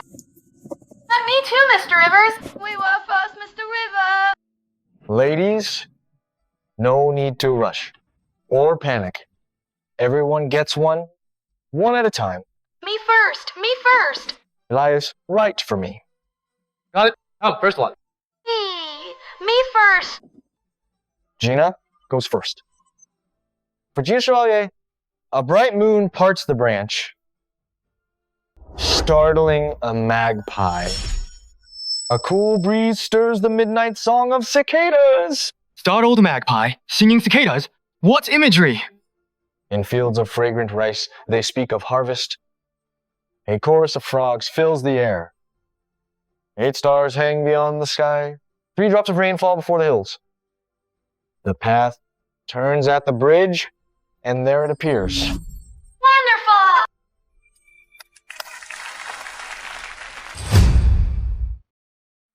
Next. Me. Mr. Rivers, I'm Shelby Bishop. Number 2. Full Shelby Bishop. Since ancient times, autumn brings only sorrow. But I say autumn outshines the spring. Autumn brings only sorrow. What's a line? I have to write this down.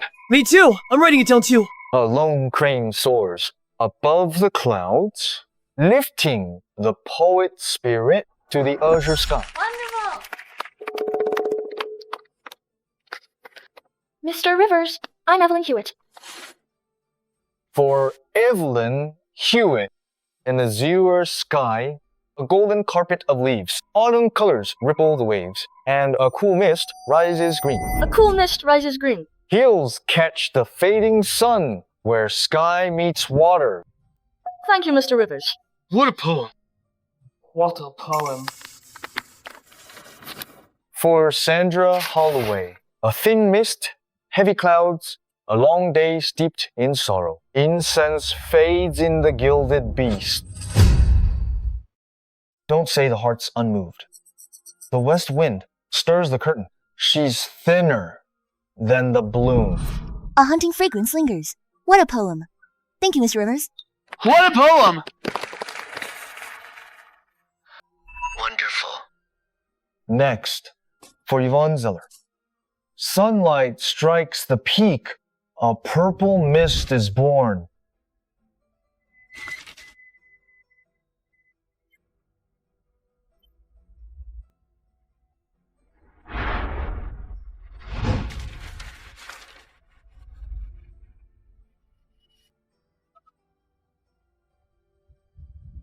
And the last one for Donna Shelton.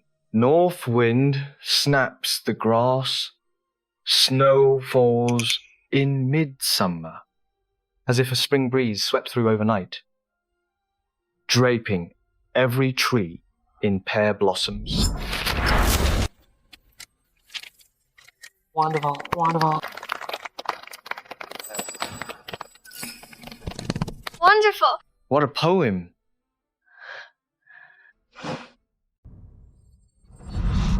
Ladies, one each for everyone. Anyone I missed? Accounted for. 9 poems, one after another, flowing like water, and every single one was a masterpiece. Tristan, you truly opened my eyes. When you said earlier, every word was brilliance. I mean, all. That's for sure. Next to you, we're all just ordinary men. Your essays are unmatched. Your poetry is legendary. From now on, you're my role model. Hey, mine too. He's all of ours. Role model. Just humble scribbles. You flatter me, everyone. Mr. Silas, I just wrote 9 more. Shouldn't your poem for Maisie be done by now? How is this punk so good? Could my lifelong reputation crumble today? Why aren't you saying anything? How about this? I just wrote 12 poems. If you can beat even one, you win.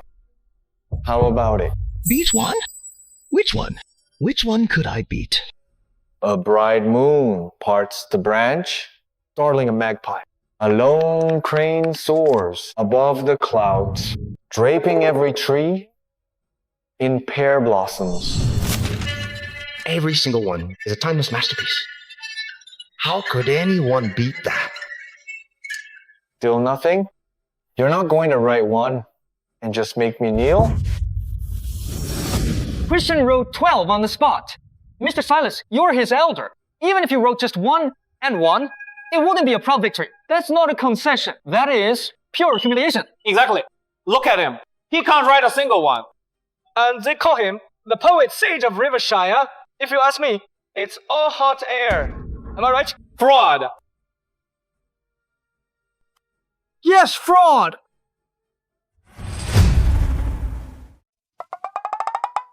Poet sage or not, I chose poems that have endured for centuries, the finest of literature. You think you can beat that? Mr. Silas, you're the great poet sage. Don't tell me you can't even beat me. A hick from Chouville? Really? Oh, really? Won't you?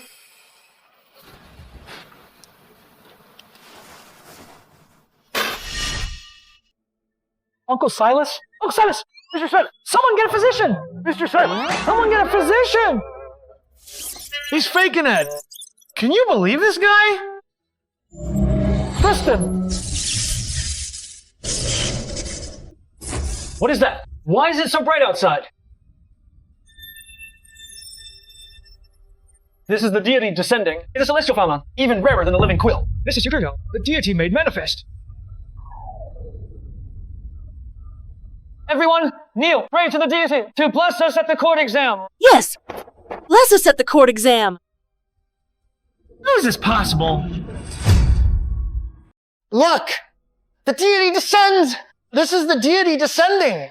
I never imagined that during my tenure at the Imperial Academy, I'd witness the deity descend. A life well lived! Bless Arden with a thriving legacy. The deity descending? It must be. Congratulations, Your Majesty. The deity descends. The heavens favor Arden. Where's that coming from? Your Majesty, it's the Moonwind House. Our sources report Mr. Rivers there is drinking and writing poetry. Writing poems in a brothel triggers a celestial omen? If word gets out, every nation will mock us. Your Majesty, none of that matters. Please pray first. Right. The heavens send the deity. Bless Arden. May our nation prosper and know eternal peace.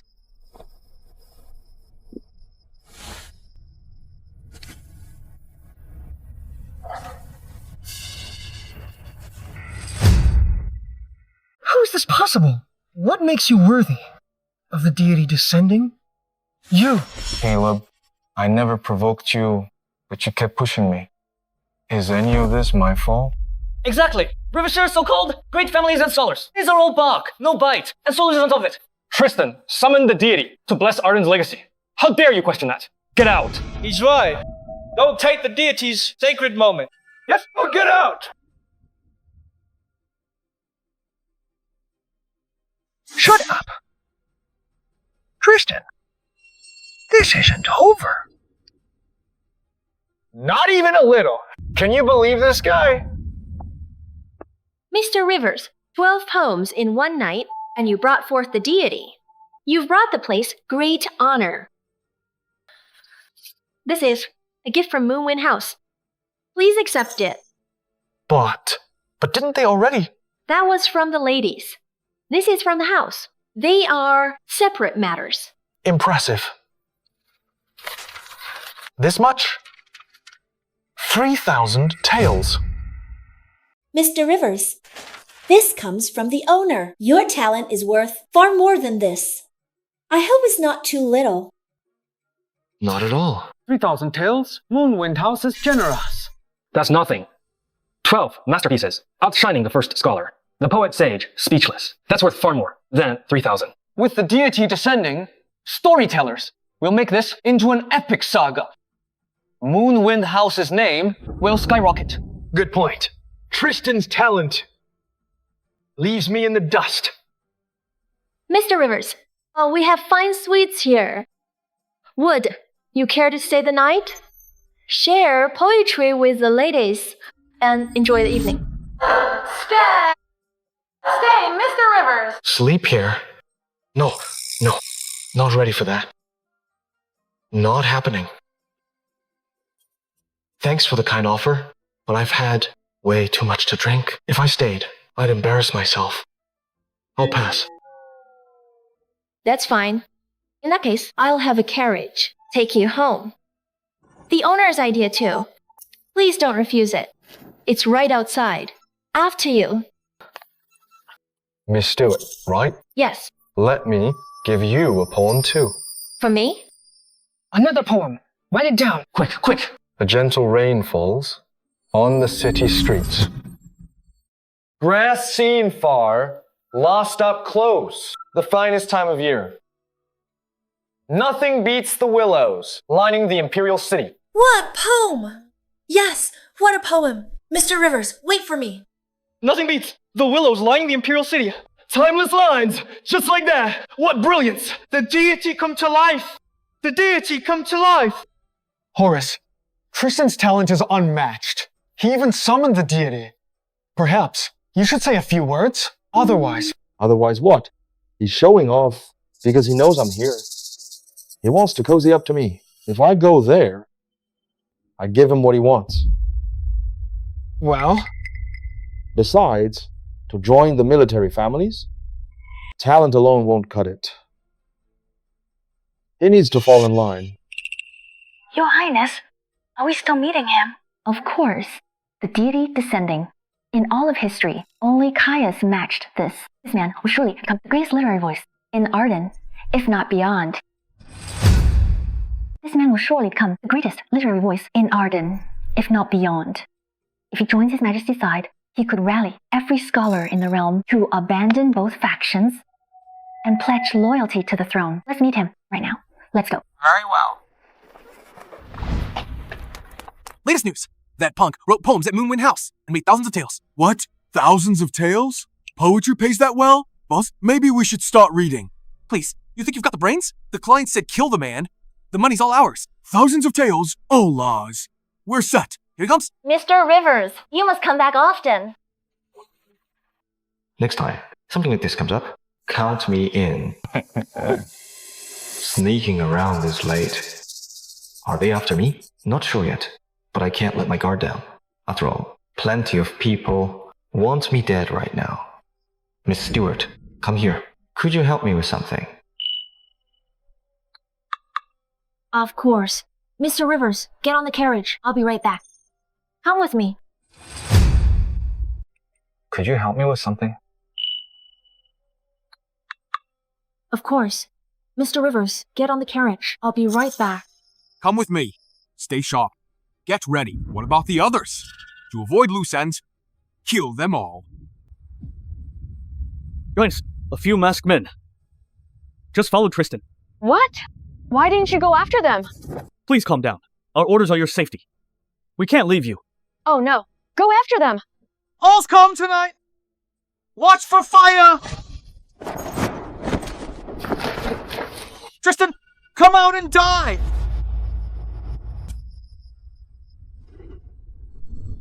Just the four of you? Come at me then. Get them!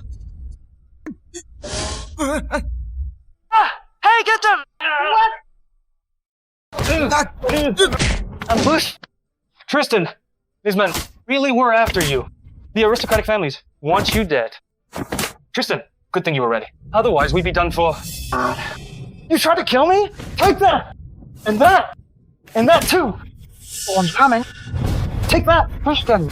And that? Tristan, stop! Someone's coming!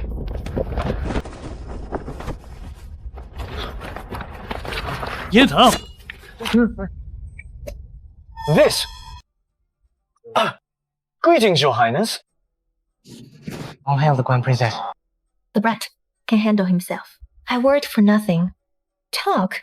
Who sent you? The Grand Princess asked you. You dare stay silent? You want to die? Talk! Your Highness, please. How can I always reveal? I never saw his face. Take them to court for you. Interrogate them. Understood.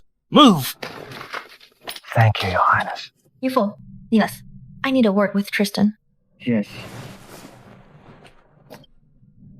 This late at night, just the two of us.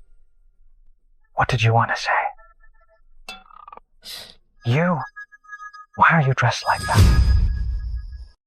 I came out to clear my head, dressed as a man to visit Moonwind House. I didn't expect to be so impressed. What, you want a poem too? 1,000 tales. Well then, you're a man of taste. First you took down Edmund, then humiliated Silas. The aristocratic families must despise you by now. But I hear Rowan reserved a post for you at the Ministry of Justice. So, interested? He's testing me. Both factions run the court. The Emperor would never let that stand forever.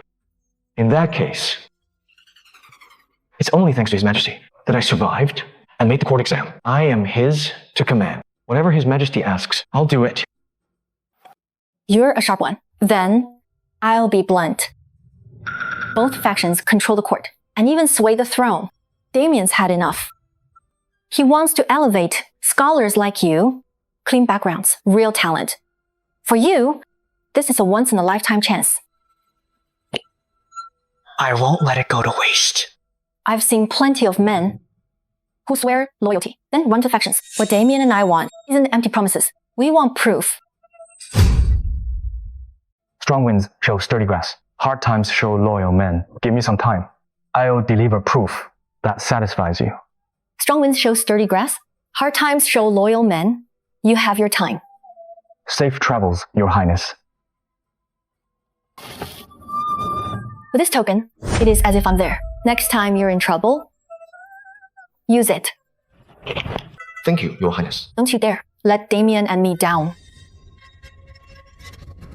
Both factions run the court, but the Emperor is young. Given enough time, he could dismantle them and take back power. Siding with him now could be my chance. I took down Edmund and Chris. The Emperor knows I won't join the aristocrats. The proof he wants is for me to act. Cut ties with the military, burn my bridges, and serve only the throne. Proof. Where do I start? Your Highness, you gave Tristan your personal token. That's too much trust. It was left by your father to help you govern. What if he misuses it? The moment I spoke, he grasped my intent. Brilliant and sharp. A man like that knows his place and is worth backing, of course. If he disappoints me, I'll take the token back. Have someone watch over him. Cloud-like robes, flower-like face, a bright moon parts the branch, startling magpie. A cool breeze stirs a midnight song of cicadas. Don't say the heart's unmoved, she's thinner than the bloom. What brilliance! Every piece is a masterpiece. So rich in beauty. Absolutely exquisite. Ha ha ha ha! Father, you sent for me. Tristan's poems? Right. That pretentious fool? Silas Greymont always looked down on us. Who would have thought he'd lose? Tristan today serves him right. I hear Tristan humiliated Silas. At Moonwind House. You were there? I was. Why do you ask, Father? Lord Hartwell and I are tied up. Tomorrow, find reason to invite Tristan over. Win him over. Make sure he joins the military families. Father, he just crossed the aristocrats. He's got nowhere to go. He's dying to get close to us. We just have to snap our fingers. And he'll come running, like a dog wagging its tail. No need to lower ourselves to court him. What do you know? He's a man who summons the deity. He could become a literary titan. Tomorrow, give him that writing set from the Rivershire Inspector. A scholar would love something like that. But Mr. Zabinski went through so much to find that for you. Top-grade brushes, ink, paper, and inkstone. It's worth thousands of taels. How can you give it to him? Enough. It's decided. That writing set, I begged for it so many times, and Father wouldn't part with it. Now he's giving it to Tristan? Some nobody from nothing. Does he deserve it? Tristan, you're finally back. The Grand Princess summoned you. Everything all right? It's fine. She was just testing me, seeing if I'd pick a side. You crossed the aristocrats. If you don't join the military, both factions will come after you. Where would that leave us? Both sides play dirty, but staying neutral is easier said than done. So Tristan, what's your plan? I will figure it out as I go. Figure it out as you go?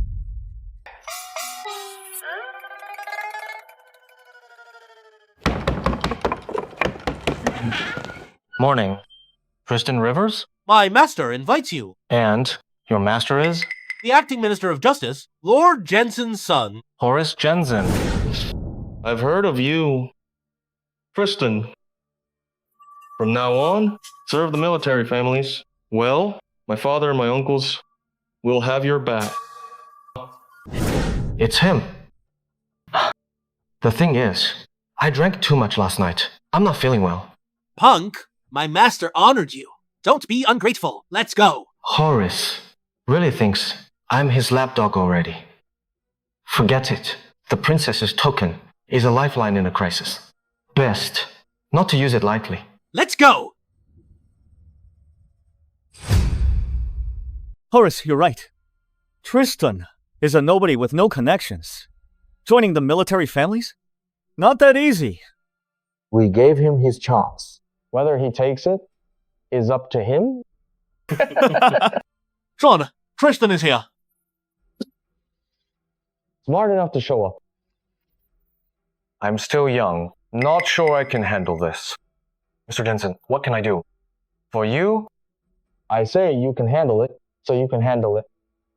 Yesterday, you put on that show against the Greymonts, just to catch my eye and join the military families.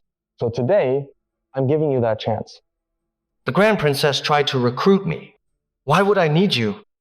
Who do you think you are? Your father's acting post exists because of me. The court exam topic is reform and renewal. What? The court exam topic? You got the exam questions? And showing them out in the open? Has he lost his mind? Surprised? I'd suggest you don't ask questions. Just write 3 essays. Your absolute best, and help the 3 of us. Win court laureate. You want me to help you cheat the exam? That's a capital offense! Just do what I say. Enough with the excuses. Tristan, I know you placed first in both prior exams. I'm sure it stings to give up court laureate. But court laureate Isn't for someone broke, like you. Even summoning the deity won't change that. This time, Court Laureate goes to one of us 3. I never wanted it, but cheating is a death sentence. I just want to live. I must decline. Goodbye. Tristan, I'm doing you a favor. Like I said, I just want to live. Live? You already know the exam questions. If you don't cooperate, what makes you think you'll stay alive? I'm the top scorer of the Metropolitan exam. If I die at Jensen Manor, that's hard to explain away. Not hard at all. I won't have you die here. My father is Vice Minister of Justice. Life and death is in his hand. One dead nobody out in the middle of nowhere? Not exactly difficult. In their eyes, I'm just some harmless nobody. If I flash the token now, they'll think I am the princess's man and panic. They lose sleep over it and probably kill me to be safe. Rowan runs the ministry. Getting rid of me is nothing. Even the Grand Princess might not find the truth. Tristan, this stays between us. No one else. Not a word gets out. All you have to do is write the essays. I'll bring you into the military families. I just wanted to quietly take my exam. But why does everyone keep coming after me? First Lucian, now Horace. Tristan, what are you thinking? I already promised to bring you in. Don't push your luck. Fine. All right. Fine. All right.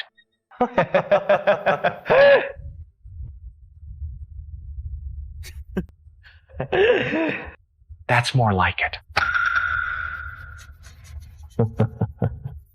Horace, I'll also need research on every major reform in history. Tristan, it's all ready for you. Thorough. Good luck. Off you go. Perfect. With Tristan ghostwriting, Court Laureate is ours. We might even sweep second and third laureate too. I'll call some entertainers. Let's enjoy ourselves. Tonight, brothers. Oh, sounds good. Thanks, Horace. You're too generous. Next time's on us. We're family now. The fate of a realm is such a stand still is to fall behind. Without reform, the nation cannot endure.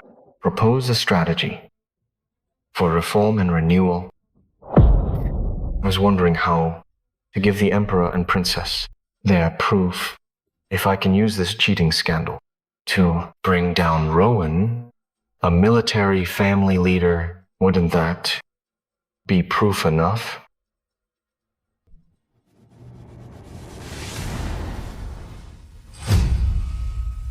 Well done. Worthy of the man who wrote on the Six Kingdoms. These 3 essays are sharp, ambitious, and razor precise. With these in hand, Court Laureate is guaranteed for one of us 3. Tristan, well done. You didn't cut any corners. I keep my word. After the court exam, I'll bring you into the military families. But Court Laureate stays with one of us 3. Even if you have something better at the exam, don't you dare use it. Understood? That's right. If you steal our laureate, the military families will make sure you live to regret it, but not for long. Tristan, at your service, Horace. Good man. If that's all, I'll head out. Take care, Tristan. I won't see you. If that's all, I'll head out. Take care, Tristan. I won't see you out. Horace, something's off. Last night at Moonwind House, that punk was fearless. Today, he's disobedient? Could it be a trap? Oh, come on. The Greymonts may be scholars, but they have no real power. Mr. Jensen is different. He controls the ministry. Crushing Tristan would be effortless. Of course he's scared. Liam, you're overthinking it. That guy is just a powerless nobody. Even if he talked, no one would believe him. And he wouldn't dare. Ghostwriting is still cheating. He'd go to prison too. So right now, let's focus on memorizing these essays. Oh, right. Horace. Father? Mr. Jensen. Did you meet with Tristan? He just left. How'd it go? How did it go? Wonderful. Tristan agreed to join the military families, and to avoid suspicion, he said he'd visit after the court exam. Very good. A bright moon parts the branch, startling a magpie. A cool breeze stirs the midnight song of cicadas. My father is just so old-fashioned. He wanted to use Mr. Zabinski's top-grade writing set to win Tristan over, as if he deserves it. Now, this treasure is all mine. Hey, clever Horace! Congratulations! Stole the exam questions, made me ghostwrite, and won't let me compete. Horace, just you wait. On exam day, once you're done writing, I'll expose your cheating right then and there. With solid evidence, you will never recover. But I ghostwrote, and that's still cheating. I need a way to clear my own name. Got it.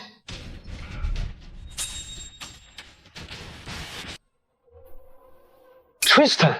Hey, Tristan! Dorian, Elias, Gideon, what are you doing here? Tristan, we finally found you. You vanished this morning. We were worried sick. We heard from the innkeeper that Jensen Manor's man took you. How was it? Is it true? It's true. You were all asleep. I didn't want to wake you. You're back safe. That's what matters. Oh, right, Tristan. While you were at the manor, they didn't give you a hard time. The ghostwriting. Better they don't know. Don't drag them into this. They wouldn't dare. I topped the metropolitan exam. They just tried to recruit me. It's getting late. Let's head back to the inn. All right. Let's go. Come on, let's go. Let me tell you about that big oaf at the Jensen Manor who just barged in and goes boom.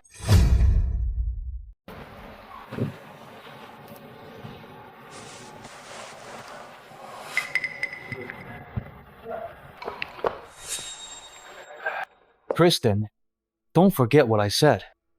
Stop thinking about Court Laureate. If you play both sides, even as Court Laureate, you'll never survive at court. Be smart. Keep your mouth shut. I've got this. Don't worry.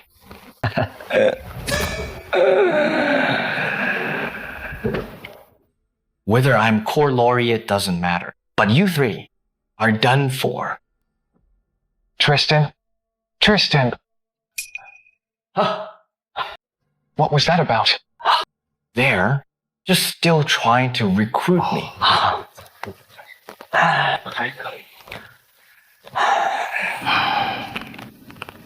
Has Tristan made any moves lately?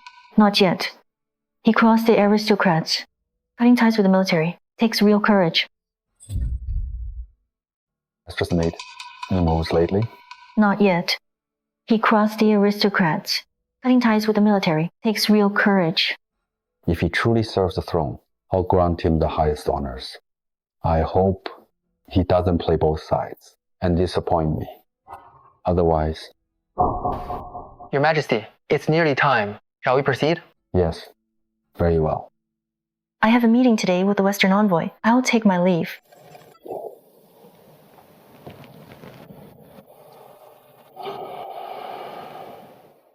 His Majesty arrives! Long live the Emperor! Rise. We thank you!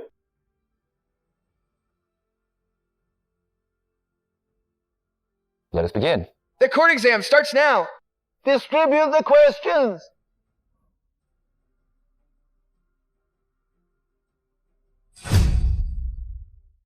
Let us begin. The court exam starts now. Distribute the questions.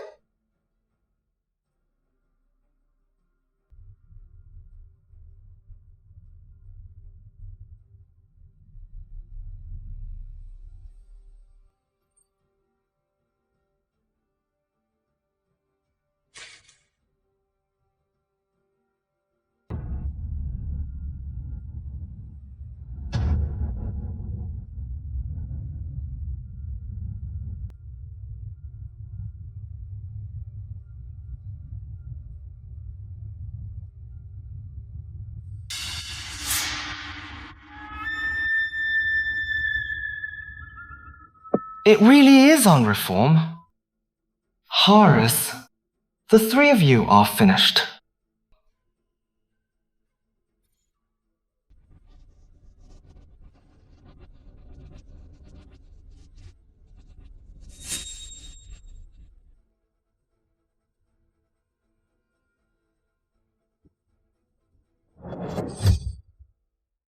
Time is up.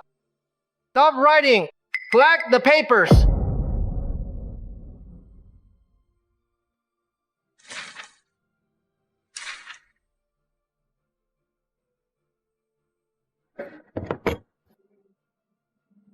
This is my first spring exam since taking the throne. To show its importance, I'll review the papers here and now.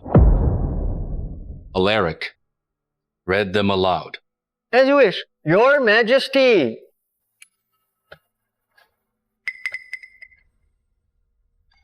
Metropolitan exam top scorer, Tristan Rivers. Court exam. Grading begins. Tristan, don't disappoint me. Whether I can take down Horace all comes down to today. The affairs of the realm is to stand still, is to fall behind. The fate of a nation without reform, there is no rise. Implement performance review based on revenue, land cultivation, and public order. 3 tiers. Each year, dispatch inspectors, promote the capable, dismiss the failing. Why is Tristan's essay designed with tight cliches? There's nothing original. That's bad enough. But the writing, the style, the brilliance, compared to On the Six Kingdoms and the treatise on statecraft, it's not even close. What happened? What do you think? He got cocky, and it caught up with him. He's run out of talent. Grant them 3 years free of taxation. Enough. Stop reading.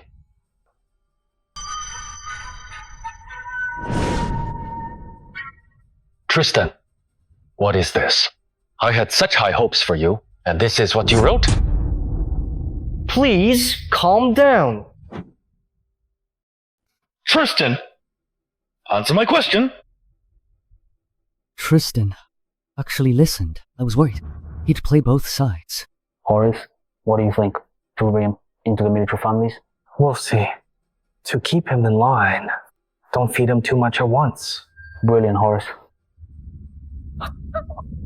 Majesty, I am guilty. Before the court exam, someone warned me that as a common-born scholar, I had no right to compete for court laureate. If I insisted, they'd make sure I didn't live to enjoy it. So I didn't dare write what I truly think. What? Is this true? Who would be so brazen as to threaten an examinee? Outrageous. Absolutely outrageous! Horace, has he lost his mind? He's actually exposing this in open court? How dare he? Horace, what do we do now? How should I know? You deny everything. He has no proof anyway. The Ashfords were all exiled, and yet someone still dares to meddle with the exam? This is a slap in my face. Please calm down. Speak. Who was it? Your Majesty, I'm afraid to say. What's there to be afraid of? Speak. As long as the proof is solid, I will show no mercy. I'd like to see who dares object. Your Majesty is wise. He must be punished. Everyone, get up. On your feet. Go. Point them out for me. As you wish, Your Majesty. Lord Hartwell, it's gotta be the aristocrats. They couldn't beat Tristan, so they pulled this dirty trick. Silas, Tristan offended you and your nephew at Moonwind House. It wasn't Caleb who did this, was it? Nonsense. Even if Caleb hated Tristan, he would never stoop to something like this. Silas, Tristan offended you and your nephew at Moonwind House. It wasn't Caleb who did this, was it? Nonsense. Even if Caleb hated Tristan, he would never stoop to this.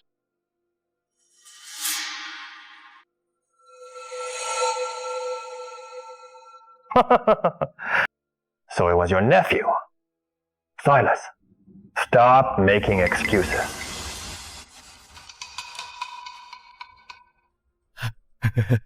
So it really was Caleb? The aristocrats have some nerve. Little statement. And still won't back down? Edmund exiled. Chris imprisoned. If a few more fall today, the aristocrats will be gutted.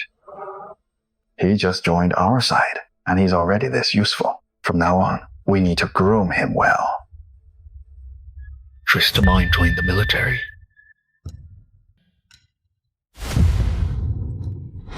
Horace, when you looked down on me, did you ever imagine this? What? Mr. Quaid, Mr. Sawyer, did you two see this coming? Horace, Jason, Liam, the audacity. Your Majesty, I'm innocent. He's lying. Your Majesty, see the truth. Tristan, I treated you like a protege out of respect for your talent. Why would you attack my son in here? Tell me, did the aristocrats put you up to this? Tristan, slandering an examinee is a crime. You say Horace threatened you. Where's the proof? Tristan, you say we threatened you? Where's your proof? You honestly ran out of talent and can't write anymore? So now you're barking and pointing fingers. Whether I can write or not, you three know the answer. He wouldn't bring up the ghostwriting, would he? No way. If he does, he's guilty too. He'd go down with us. Tristan, don't change the subject. You say my son is guilty. Show the proof. Proof that he threatened me. I don't have any.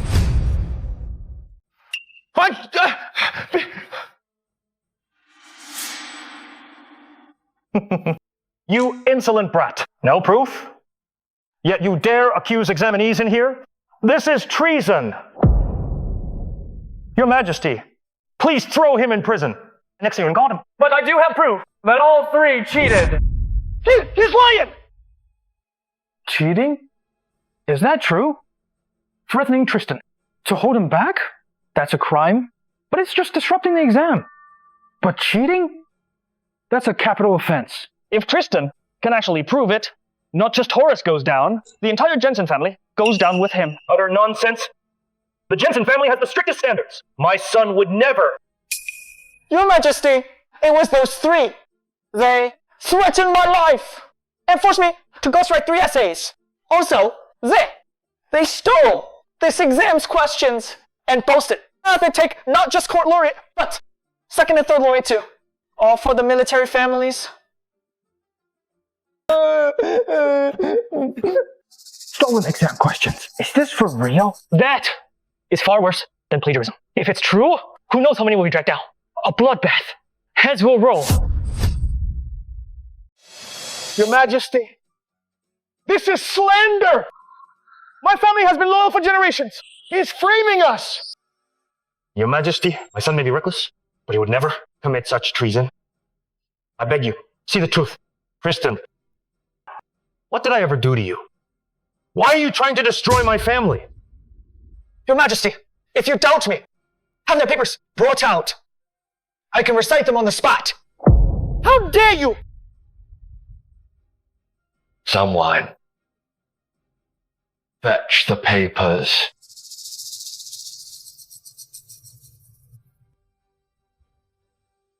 The affairs of the realm. Is such a standstill is a line. The fate of the nation. Without reform, there is no rise. The state has long enjoyed peace, yet deep rot has taken hold, like a chronic illness. Without strong medicine, collapse is inevitable. Very well. Pass it around. Let every official see. Since the ancient dynasties, no single law endures forever. What served the nation need not follow the old ways. The great reformer abolished old systems, rewarded merit in war, and secured the throne. It's true. He was reciting Horace's essay word for word. It seems Tristan was telling the truth. Otherwise, how would he memorize Horace's entire paper right after the exam? Lord Jensen, just moments ago you insisted the Greymonts targeted Tristan. And yet, it turns out, it's your own house on fire. This can't be. How did this happen? Ungrateful brat? You! I'm begging you. I'll stop reciting. Help me stop. Begging me? No, I won't stop. The rot of corruption heralds a nation's fall. Today's officials scheme for personal gain, treating their posts as cash cows, bribery rampant. This is Jason's essay. Tristan was right. That day at Jensen Manor, he was forced to ghostwrite. Horace is a despicable person. If we cling to the old ways, too afraid to change, our borders will never know peace. The Karsk will overrun us, and our ancestral legacy will turn to ashes. These three. The nerve of them! Reform will face resistance. Old ministers will invoke tradition to obstruct. The powerful will conspire, using wealth to defy the throne. Enough! Your Majesty, every word I've said is true. If I've lied, I accept the harshest penalty. Bring me a sword. Horace, Jason, Liam, you're really something. Your Majesty, calm down. How can I calm down? I wrote the question myself. Even the Ministry of Rights didn't know it, yet they knew everything. Rowan, you planted spies right beside me. Your son once court laureate. So you steal the exam for him? If he wanted the throne, would you try to take mine? Your Majesty, please. I knew nothing of this. You ungrateful wretch! Tell me, who gave you the nerve? To steal the exam questions? Father, I was wrong. Me too. It was a lapse in judgment. Shut your mouths! You want to bring down the entire Jensen family? I told you to befriend Tristan, but instead, you forced him to ghostwrite? You worthless fool! Fool! Enough! Tell me, how did my exam questions end up in your hands? Your Majesty, have mercy! Confess now! Where did you get the questions? Rowan, drop the act. You expect me to believe that as his father, you knew nothing? Your Majesty, I swear on my ancestors, I knew absolutely nothing. Still denying it? Fine.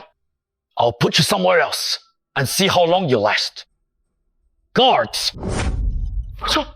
Take Rowan and his son, Jason, and Liam to the prison. Order the Court of Judicial Review to use every means necessary to root out everyone involved. No mercy. Root out everyone involved. No mercy. Your Majesty, it was my fault. I'm the one who cheated. Well, I'll give up everyone involved. I'm begging you, spare my father. Your Majesty, I can vouch. that Lord Jensen knew nothing. Edmund also claimed he knew nothing before. Lord Hartwell, why didn't you speak up for him then? Lord Hartwell, what a fine leader you are. 好领袖啊. I was planning to promote you after the exam to an official chancellor. But you let me down. Tristan, why did you do this? You crossed the aristocrats. I reached out in good faith. Fine if you refused. But why stab me in the back? Good faith? I crossed the aristocrats just to protect myself. But in your eyes, I became someone desperate to join your side. You ordered me around, forced me to cheat, even threatened to kill me. What kind of good faith is that? You crossed the aristocrats. Now you cross us too. Aren't you afraid? Both sides will come for you. Come for me? If not for His Majesty's wisdom, I'd be dead already. I owe my life to the throne. The Emperor's grace runs deep. A subject's duty weighs heavy, bringing you to justice for His Majesty. What do I have to fear? Well said. The Emperor's grace runs deep. A subject's duty weighs heavy. If every man in Arden had this kind of loyalty, we'd never breed the likes of Horus. I thought Tristan would join the military. I never expected he'd stab them in the back. Oh, well, now he's crossed both sections. He'll have just as hard a time at court as we do. We could never pull off something this big. Forget later. Today, the military families won't let him walk away. Don't forget, ghost riding is still cheating. Your Majesty, I cheated. And I admit it. But Tristan ghost rode. That's a fact. He cheated too. If I go to prison, so should he.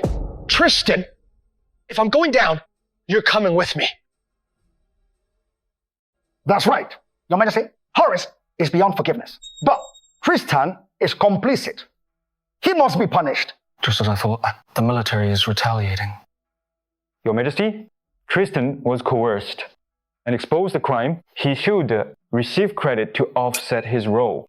The court has its own laws. Horace cheated. Tristan should have reported it to the authorities and followed proper procedure instead of making wild accusations during the court exam. Old geezer. Do you hear yourself? Horace's father runs the Ministry of Justice. He handles every case in Arden. Report to him, that's walking into a trap. Regardless of the reason, cheating is cheating. Your Majesty, send Tristan to prison as well. Your Majesty, Tristan. Silence. Court affairs are not yours to speak on.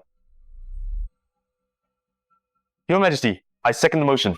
Send Tristan to prison as well. Your Majesty, send Tristan to prison. The aristocrats are piling on too. Both factions are clearly working together now. To get rid of Tristan, the outsider, we lost to either side, just like when they framed us for cheating.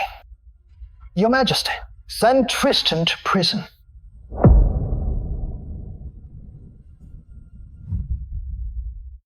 You? Well, very well. The aristocrats and the military, two factions at each other's throats.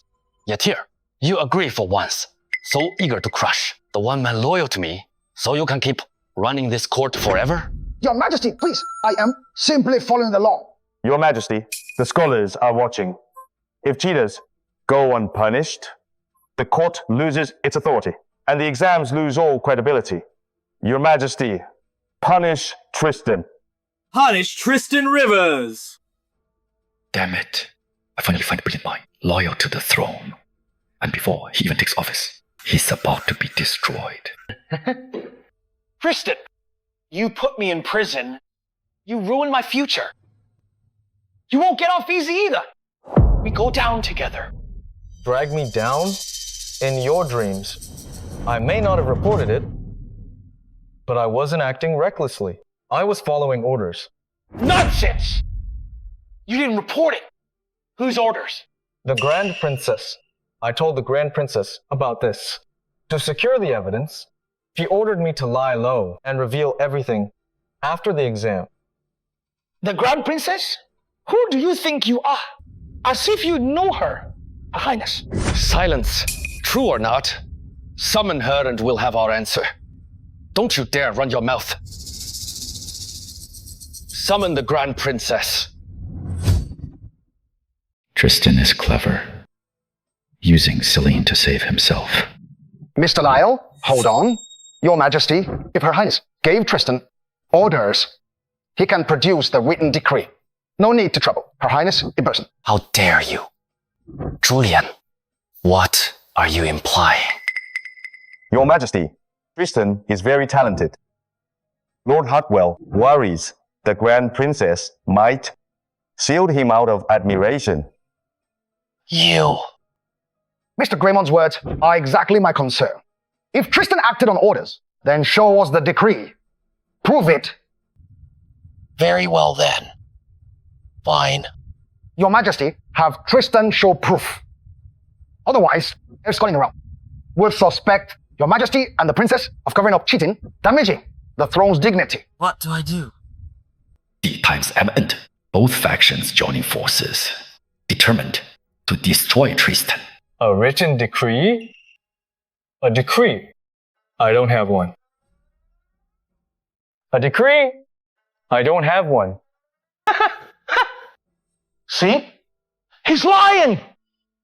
He cheated and name-dropped the princess. But I do have her token granting me full authority.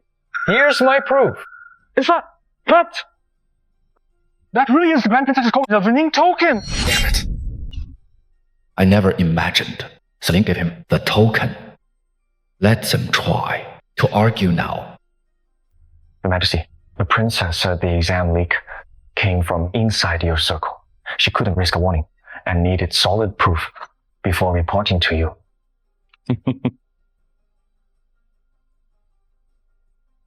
Well done. Celine is thorough. Thank heavens for her wit.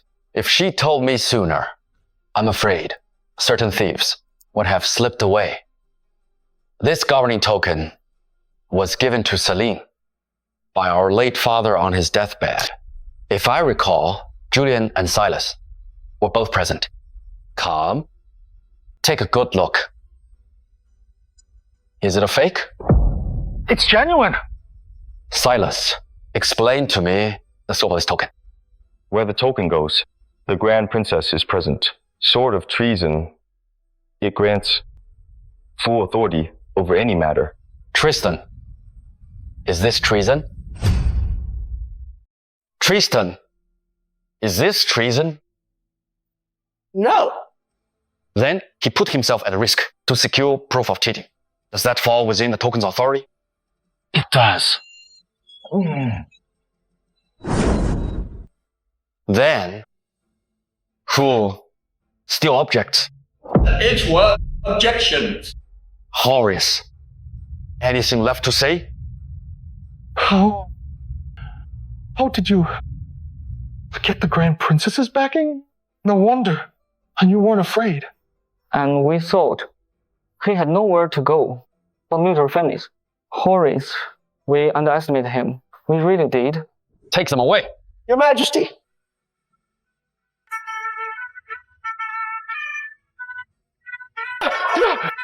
Tristan defied the powerful, put himself on the line, and secured proof against all three cheaters. His loyalty to the throne speaks for itself. I am deeply moved. It seems sacrificing Rowan, a military family pillar, as my proof of loyalty, satisfied the Emperor. Your Majesty, I owe my life to you. I will serve you to my dying breath. A lone minister may be cast aside, but he will never bend his principles. Good.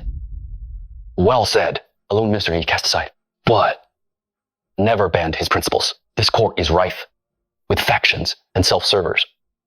What I need is exactly a lone minister. Your proof of loyalty pleases me greatly. Rest assured, I will never let you down. May we, as ruler and subject, never betray each other. I will repay the golden trust placed upon this stage and draw my blade to die for my king. Repay the golden trust? Draw the blade for the king. What a poem. What a noble vow. Shook me to my core. That's Tristan Rivers for you. Come. Your Majesty. The essay is Tristan Ghostwrote. For the three cheaters, has sharp prose, superb writing, the vigor as strong as ever. They are to my liking. Therefore, I hereby name you my first Imperial laureate. Your Majesty. The essay is Tristan Ghost wrote. For the three cheaters has sharper prose, superb writing, the vigor as strong as ever. They are to my liking. Therefore, I hereby name you my first Imperial laureate. Absolutely not. This is perfect. Those 3 essays weren't written during the exam. Naming me laureate for them would be hard to justify. I humbly ask Your Majesty to set a new exam topic. Only then would it be fair. Tristan, well said. Order the Bureau of Astronomy to select a new date for another court exam. This time, I'll write the questions myself and give no one a chance to steal them. Your Majesty is wise.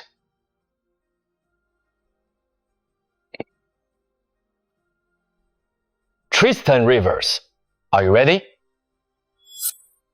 I'm okay.